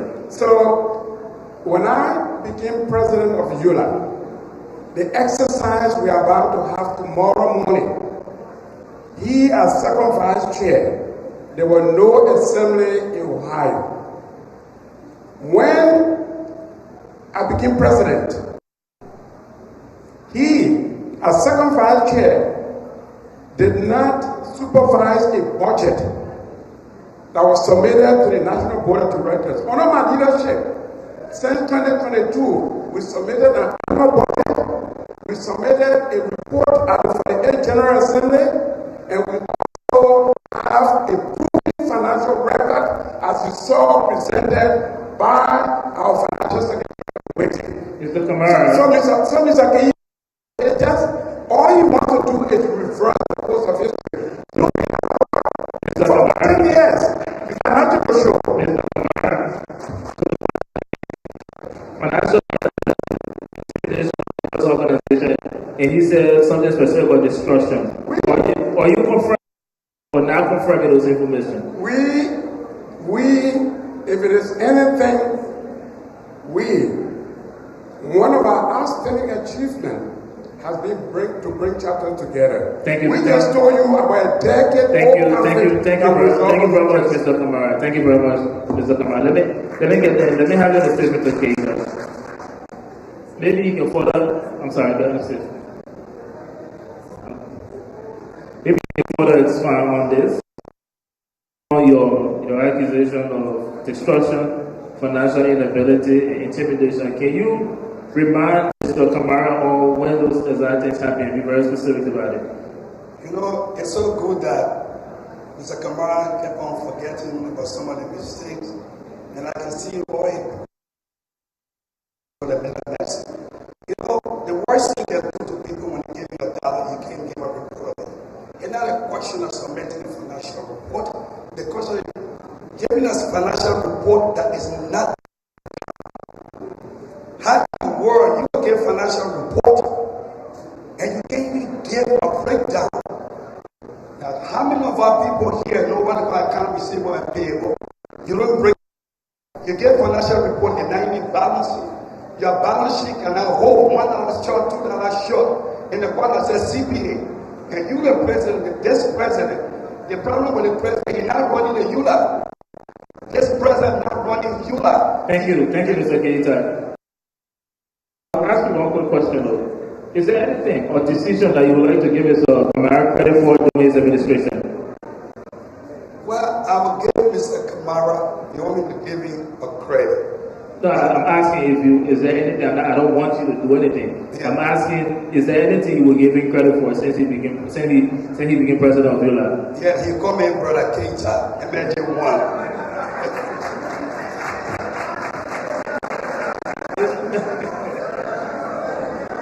Mr. Kamara, can you please come to the podium? Mr. Kamara. So I'm going to transition again. I'm going to take the conversation to a different place. There is a debate of accepting nomination from the government of Liberia. Most recently, we saw the former presidential minister, Mr. Nataya Magay, donate money to ULAA. He was also the chief launcher of the ULAA fundraising. Going forward, what was the criteria for inviting an official of the government to ULAA events be? Thank you, Madam Moderator. So, it is not unprecedented for ULAA to invite the government of Liberia. In fact, it's one of those basic fundamental factors between the government of Liberia and ULAA. However, when the government does wrong, ULAA criticizes the government. And under my administration, we've done that. So, if you ask me to suggest to you what would be the panacea as to how we proceed, that would be the government of Liberia nominated Magay to come and represent them. But I just want to say this. My opponent talked about financial mismanagement, but he approved the budget and the financial report for the 8th General Assembly. Mr. Kamara, I'm going to go back to the question. Have you reflected on the backlash that was demonstrated Gill to the ULAA organization? And if you have, what have your thoughts been and what criteria do you now set for an official donating to ULAA? I want to be very straight with you. This money thing has taken too much of our time. ULAA have not received a penny from the government of Nigeria, and I don't want to continue to emphasize the money thing. Okay? If you have a runaway train, like him who is going to be emphasizing about money, that's a different argument. But I'm running an administration, and to the best of my ability, even tomorrow, we stay by the governor. Would you accept money from the government of Liberia? Well, look, we didn't tell the government to contribute. Would you accept money from the government of Liberia? ULAA have not accepted money from the government of Liberia. Would you accept money from the government of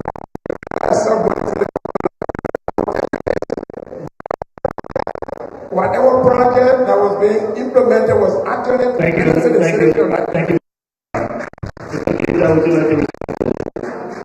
Mr. Kumar.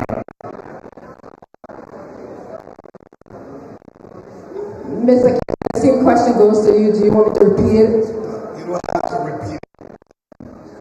I'm looking through the camera to tell the Liberian people we ULAA your $100,000 that they donated somehow to this administration, now give account, we say sorry. But we'll make sure we check on it to make sure this money is going to be. Now we're coming back to $100,000. See, the question here is that, the question is that the $100,000 issue. You stood up right here in Philadelphia. You accepted the pledge. Even though $78,000 in your pocket, Carolina, I did that one yet. The $100,000 and $300,000 accessibility for account to be given to you. You ran away from here. You left ULAA for almost 2-3 months. Went to Liberia with an essence to receive that $100,000. You could not give me the $100,000 to say you can move around. Maybe I don't know how to give it. Yeah. If you were elected, would you accept donation from the government of Liberia? If in Liberia, if it's in Liberia to build structure, to give food to Liberia, and we are there as a non-for-profit in Liberia. Now listen, here's the key. In Liberia, in the Liberian government to give 1 to 2 blocks to help with the build structure, that's not wrong with that. But you can't take the money from Liberia and bring it to the United States. What the administration is going to do? You can't do that. It's so shameful. Liberian salary, $100,000 will check it. We'll make sure we give it up. Thank you. Thank you very much, Mr. Keita. I'll take you for my next question. You can go first.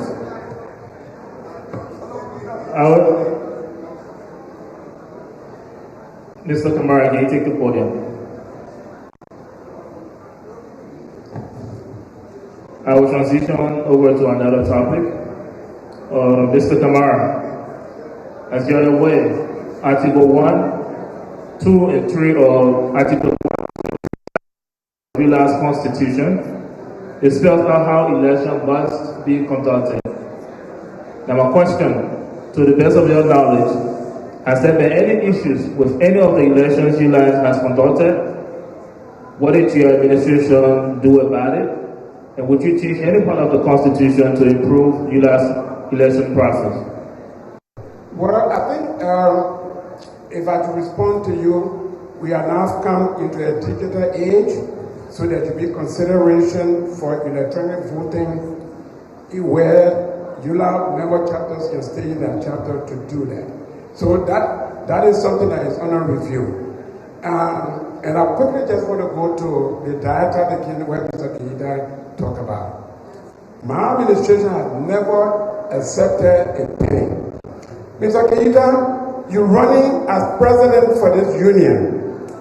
You cannot thrive on lies and fabrications. You cannot destroy people's character. You have to be credible.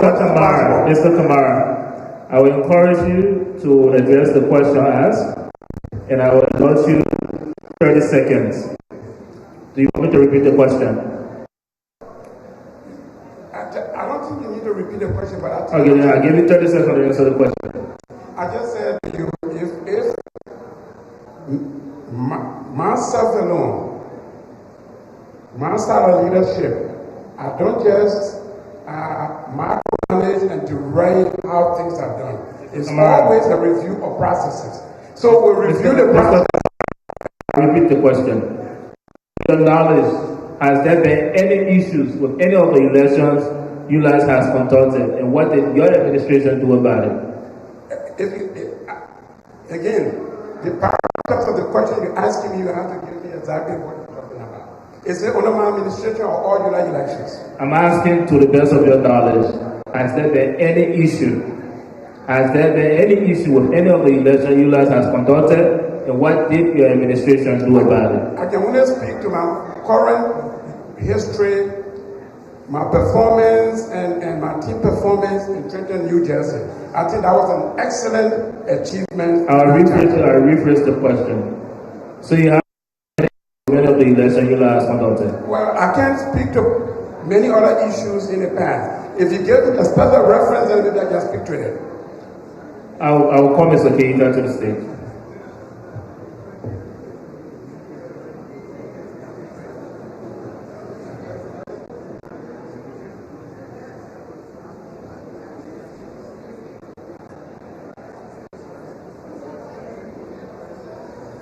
Alright, ladies and gentlemen, I just got information that the police, they are out there to tow cars that are not parked the way they should, and the main entrance to the facility is locked. So if you have your car somewhere outside on the street, alright, you should go and get it out of there. Mr. Keita, let me ask you the question I asked Mr. Kamara. Article 1, 2, and 3 of Chapter 19 of ULAA's Constitution spells out how election must be conducted.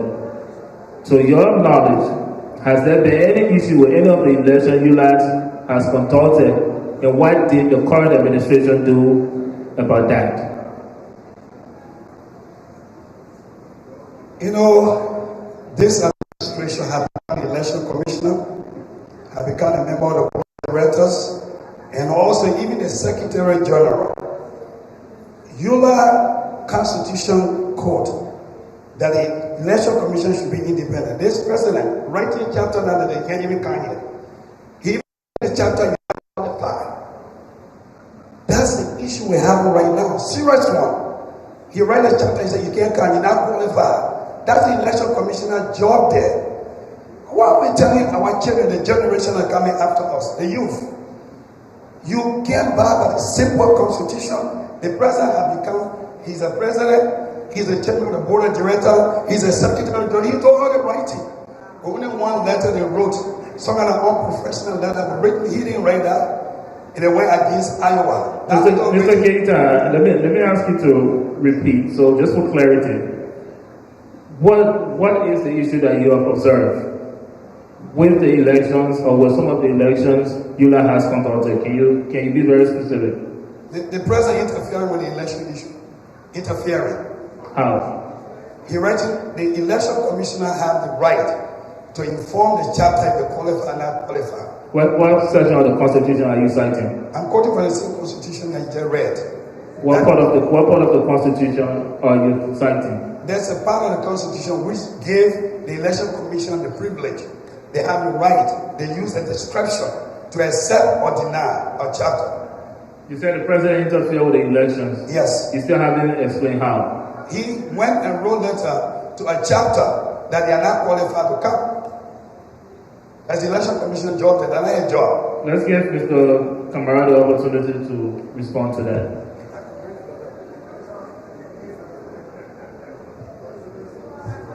I wish really there would have been rebuttal for some of these statements that have been made here. My administration has not interfered with any election commission matters. In fact, it is the National Board of Directors just this morning that kind of impeached the chairman of the Elections Commission without granting him a due process. The problem with ULAA is that unless you allow the 1, 2, 3 people on the leadership of the board, ULAA will not move forward. And Mr. Keita is just one of those people who need to go now. He needs not to come anything close to leadership. You just impeach the chairman of the Elections Commission without granting any due process. 24 hours in elections. Who does that?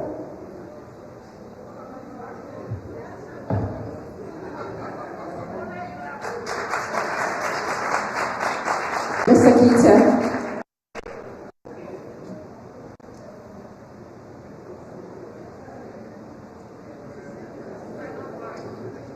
As a member of ULAA, whether you're in the leadership position or not, what mistakes have you made within the past 2 years?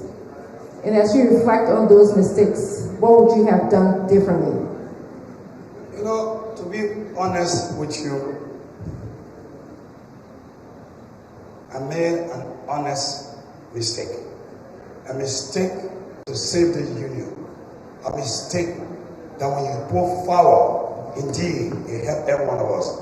When the president presented a budget that was not even accurate and were rejected before they went to Georgia, I was one of those that appealed to my colleague. They said there should be no convention doing improvement. I beg. I said, if we continue, then it will be a split in the union. I appealed to my colleague, let them go. We can't have the convention. They gave the president a chance to go to the convention with the understanding, yes, it's recorded, that today we accept your budget temporarily. You go to Georgia, when you get there, after that, come back to report to us. That's the mistake, honest mistake that I made. Now the president used that every time. When I think when he went to Georgia, he used the assembly to approve his budget. Now he's using the same thing to can't use it again. That's the only mistake I made. Mr. Kamara.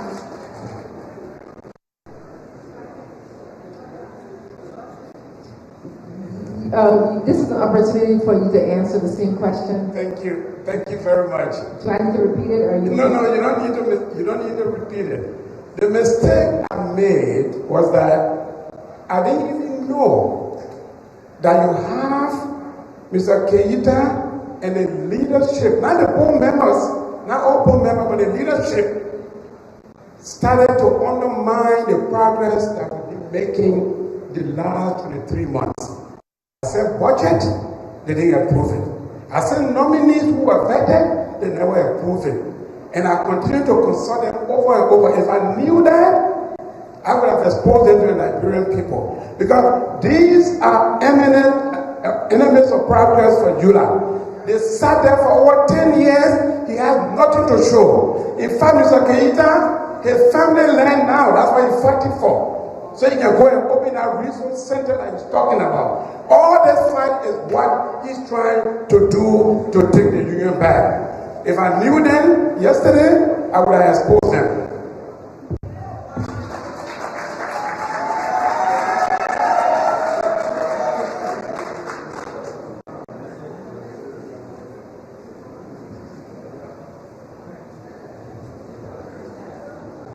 Ladies and gentlemen, some vehicles are blocking the main entrance. It's a security risk. If you need the Kia 60, please remove your vehicle or we'll call the police to get it out. It's a Kia with an Ohio plate. It's a vehicle with a Miracle license plate. And a Nissan sedan with a PA license plate. Please move your cars immediately. You're blocking the entrance.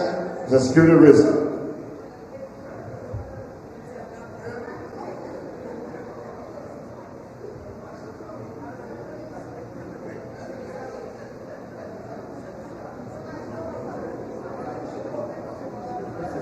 Mr. Keita.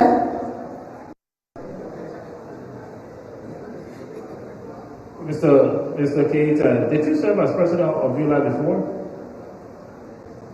Did you serve in any leadership position in ULAA? Leadership or president? Leadership.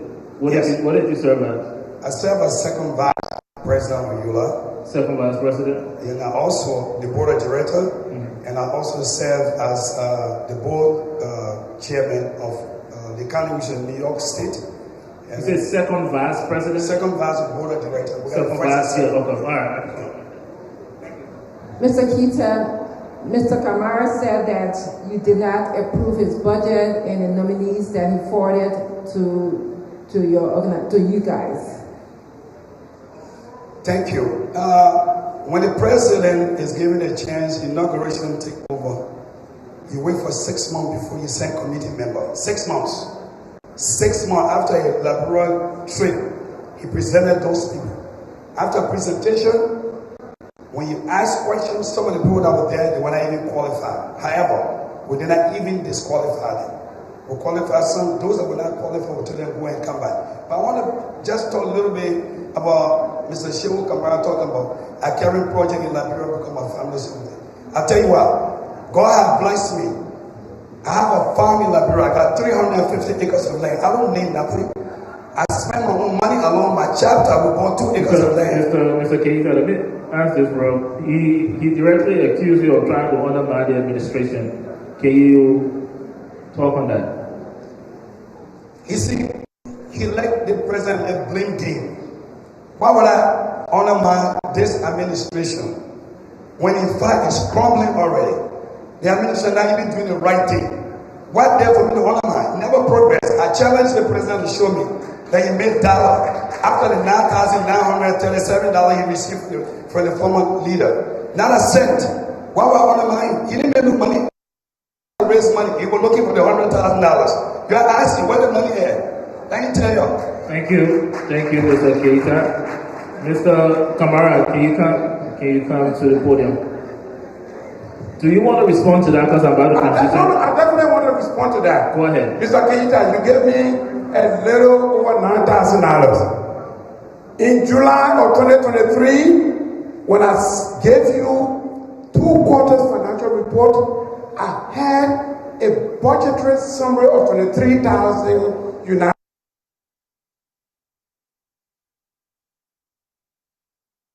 A little over $9,000. Thank you, Mr. Kamara. Now we're transitioning to something else. Mr. Kamara, can you stay on the podium? Women and youth equal participation. What is your stance on that? And how would that factor in carrying out your constitutional responsibility to appoint officials? The issue of women is very critical to any organization, to any community. They are abused and they have a lot of challenges. That is why under my administration, and I would like for Danette Washington to please stand. Danette Washington, if you're here, please, Danette Washington is right there. Can you please give her a hand up? Danette Washington has been hosting over 5 town hall meetings, particularly just for women issues.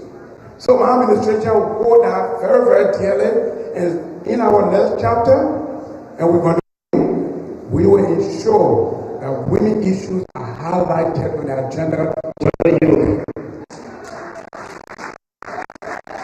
My view is that it's a critical issue and it always needs to be highlighted. We brought together some of the best. Nikita Riggs of Colorado was one of the speakers one time. Thank you very much. Mr. Keita, if you would like to respond. Women and youth equal participation. What is your stance on that? And how would that factor in carrying out your constitutional responsibility to appoint officials? I want a Liberian look into my eyes, look into my face. We all experience the war in Liberia. When you and I used to run under the carpet, run in the grass, it was the women that was standing for us.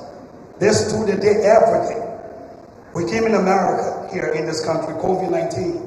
The women empowerment was so strong. They raised over $100,000 plus with all the equipment and whatnot. People here can attest to it. They did well. They tried their possible best. But when the administration came to power, marginalized all of them. I'm so, let me talk this to you. You, the president, and the vice president of female will join the president to marginalize women is terrible. Go to ULAA Hall. They curse women up, they insult them, tell them a whole lot of words. And they look, they say, it's good. When we are there, Team Keta Emmanuel Nangbe team will respect the women.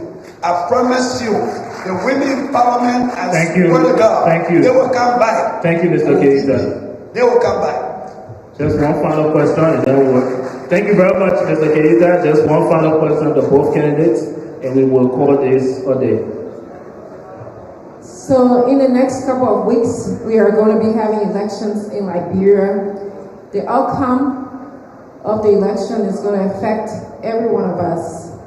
How will ULAA engage the government, political parties, voters, diasporans, about having a free and fair elections in Liberia?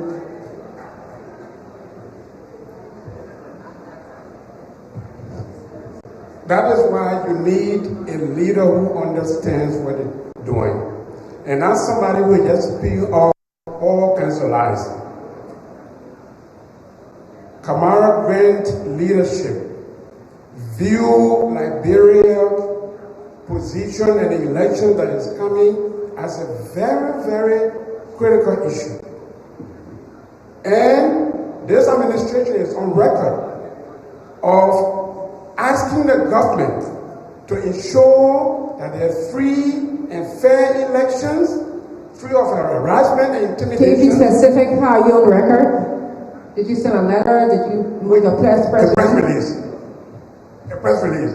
And that's why we need to keep this administration in place because, again, every bogus statement that is made here are all fabrication. If you don't have 100,000... Time. Mr. Keita, do I need to repeat the question or you got it? So, October 10th is going to be elections day in Liberia. The results of the election, I'm sorry, I need water.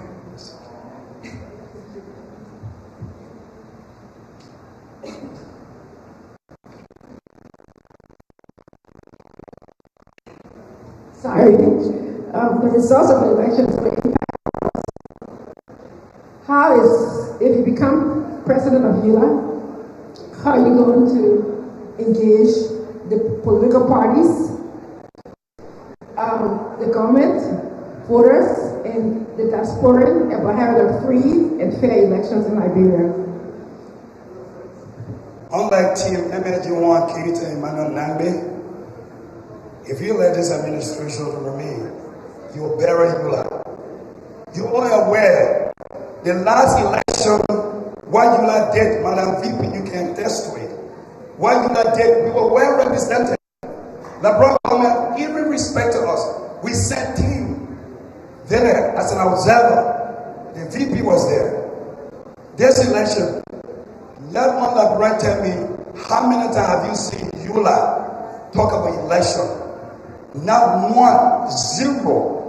When we are elected, we engage in the Liberia government positively to make sure our people interests are at stake. And we look to it. This is democracy. When there's a problem, we'll talk about it. Mr. Keita, free and fair elections is the topic. How would you engage political parties, voters, the government, diaspora about having a free and fair elections? Here's it. The free and fair election, it is us, Liberia, not no one else. You judge yourself, Liberia, look at me, judge yourself, there can be election here, including who are here. Choose the right person you feel will be your country. We can't choose for you. You know what you want, what is good for Liberia. Again, how will you engage political parties, voters, diaspora, to encourage a free and fair elections? 15 seconds. We will open door for every political party. You have the opportunity to speak to our people. We'd like to come speak to them. Yes, open door. What does that mean? That is, what if some of the political parties they become 9 to 18? CPP, CDC, Unity Party. Thank you. A united party come here today. Then they want to. You're not into white things. You say you're not into those things.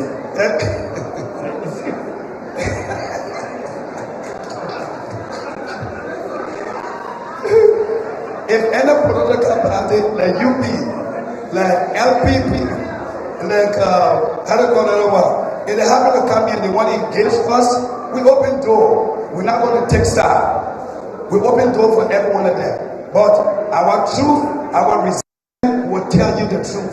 That respect the Liberian people and respect the Constitution. What else?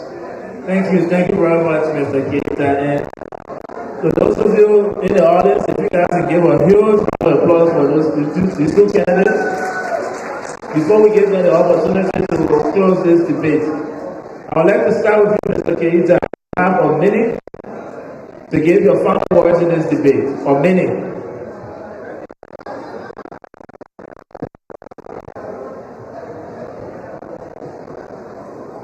We are here today. You look to us. We want ULAA.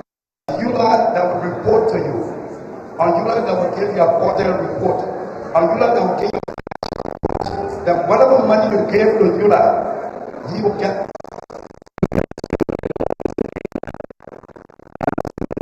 You guys just keep it. This is the final question for this debate. Let's give the candidate the opportunity to give their closing remarks. Thank you. Go ahead. You know, ULAA is a chapter-based organization. We want to make sure that every chapter is respected. Make sure that you are respected. To make sure that we will lead our organization and give you every financial review. Whenever you solve it, we'll bring the youth. We'll make sure we got an office space here. We'll make sure we got a construction library that you call your own. We are Liberian. And I'll make sure that you will be part of this. We'll never go in any chapter. We'll never ever be election commissioner and secretary general at the same time. But unlike my opponent, if you let him roll, you will be buried. Please, what we ask you, tomorrow vote Team MLG1, Keita, and Emmanuel. Thank you. Thank you very much, Mr. Keita. Let's now call Mr. Kamara to the 1 minute. Give us a closing remark. Thank you, Mr. Moderator. I think the distinction is very clear. We stood here for the last couple of minutes. You haven't heard a shred of information from him concerning specifics about his platform. All he brought is run around like a runaway train and made accusations that are very, very inaccurate all over the place. What Liberians should not do is to encourage a dress system. This current administration has redeemed ULAA. Unless you take these people out, the three leaders on the National Board of Directors, they will continue to stagnate. This union in Liberia will not move forward. This guy is an establishment of the old order. Thank you. They've always resisted a new idea. Do not listen to them. Thank you very much. Mr. Shiwa Kamara and Mohammed Keita, thank you guys very much for such an excellent debate.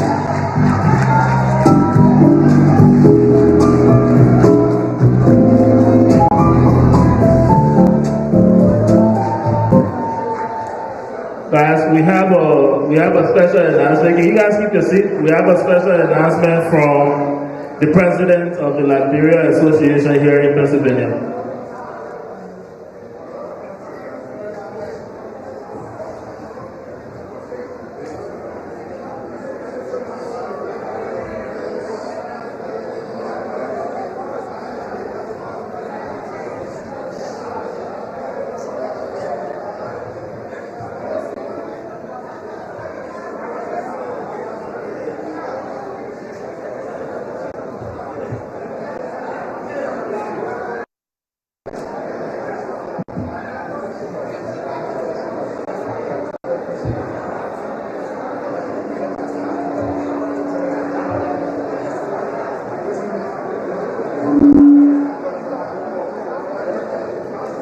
Hello, everybody. I want to thank you for coming. Hello, everybody. We want to thank you all for coming. It was a great, long day. You've heard the candidates. You've heard the candidates, and you are coming back tomorrow to vote. And so for those of you who came from other states, I was here at the beginning. I want to welcome you and thank you for coming.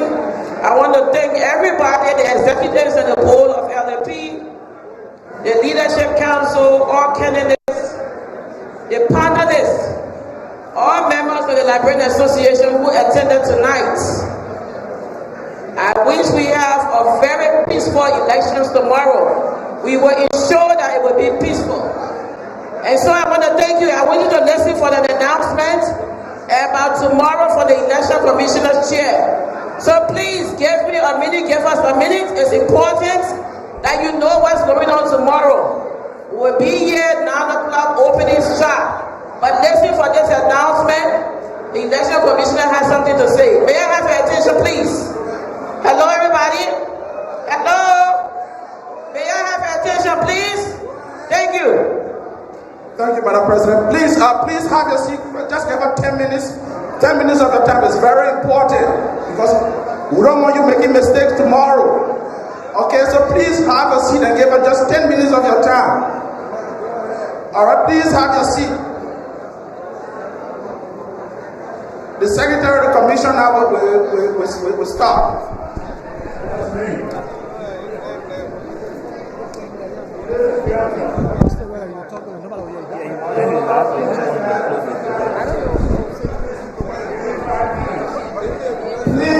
Please, delegates, candidates, please give us your ears.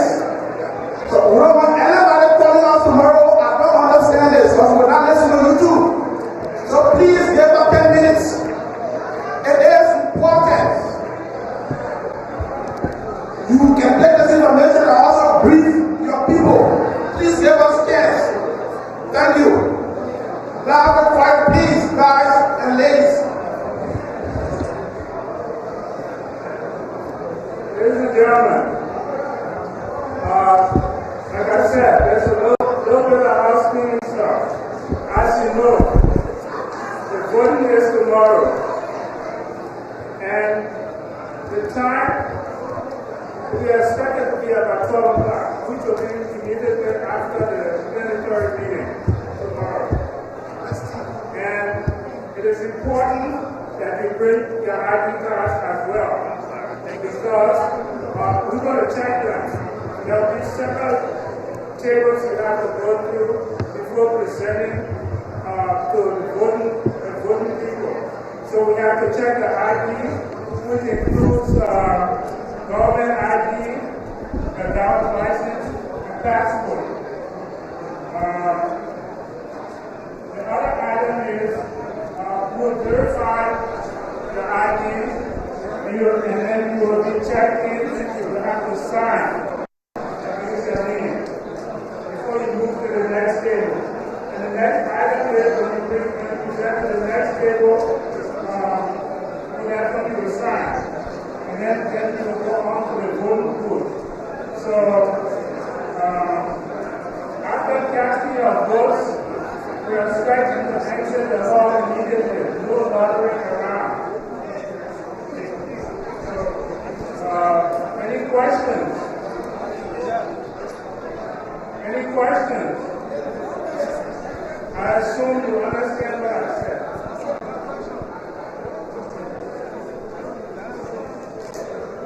Good evening, ladies and gentlemen. We just want to thank you for showing up tonight for this last debate. Thank you for taking the time out of your busy schedule to come and listen and ask questions. You don't want. You want this? Just your name. That's all. You ready? All right, guys. This is the Liberia Radio and Television Network, and we just concluded the second and final debate of the Unions of Liberia Association in the Americas, and LRTN actually partner with the Liberia Association here in Pennsylvania to conduct this debate. I'm your moderator here. My name is Derek Yale, as always, and I'm co-moderating with let me allow my co-moderator to introduce herself. Dr. Francine Chenoweth Richardson. It's an honor to do this debate today. Liberians learn a lot about who they will be electing to govern their different organizations. So thank you very much.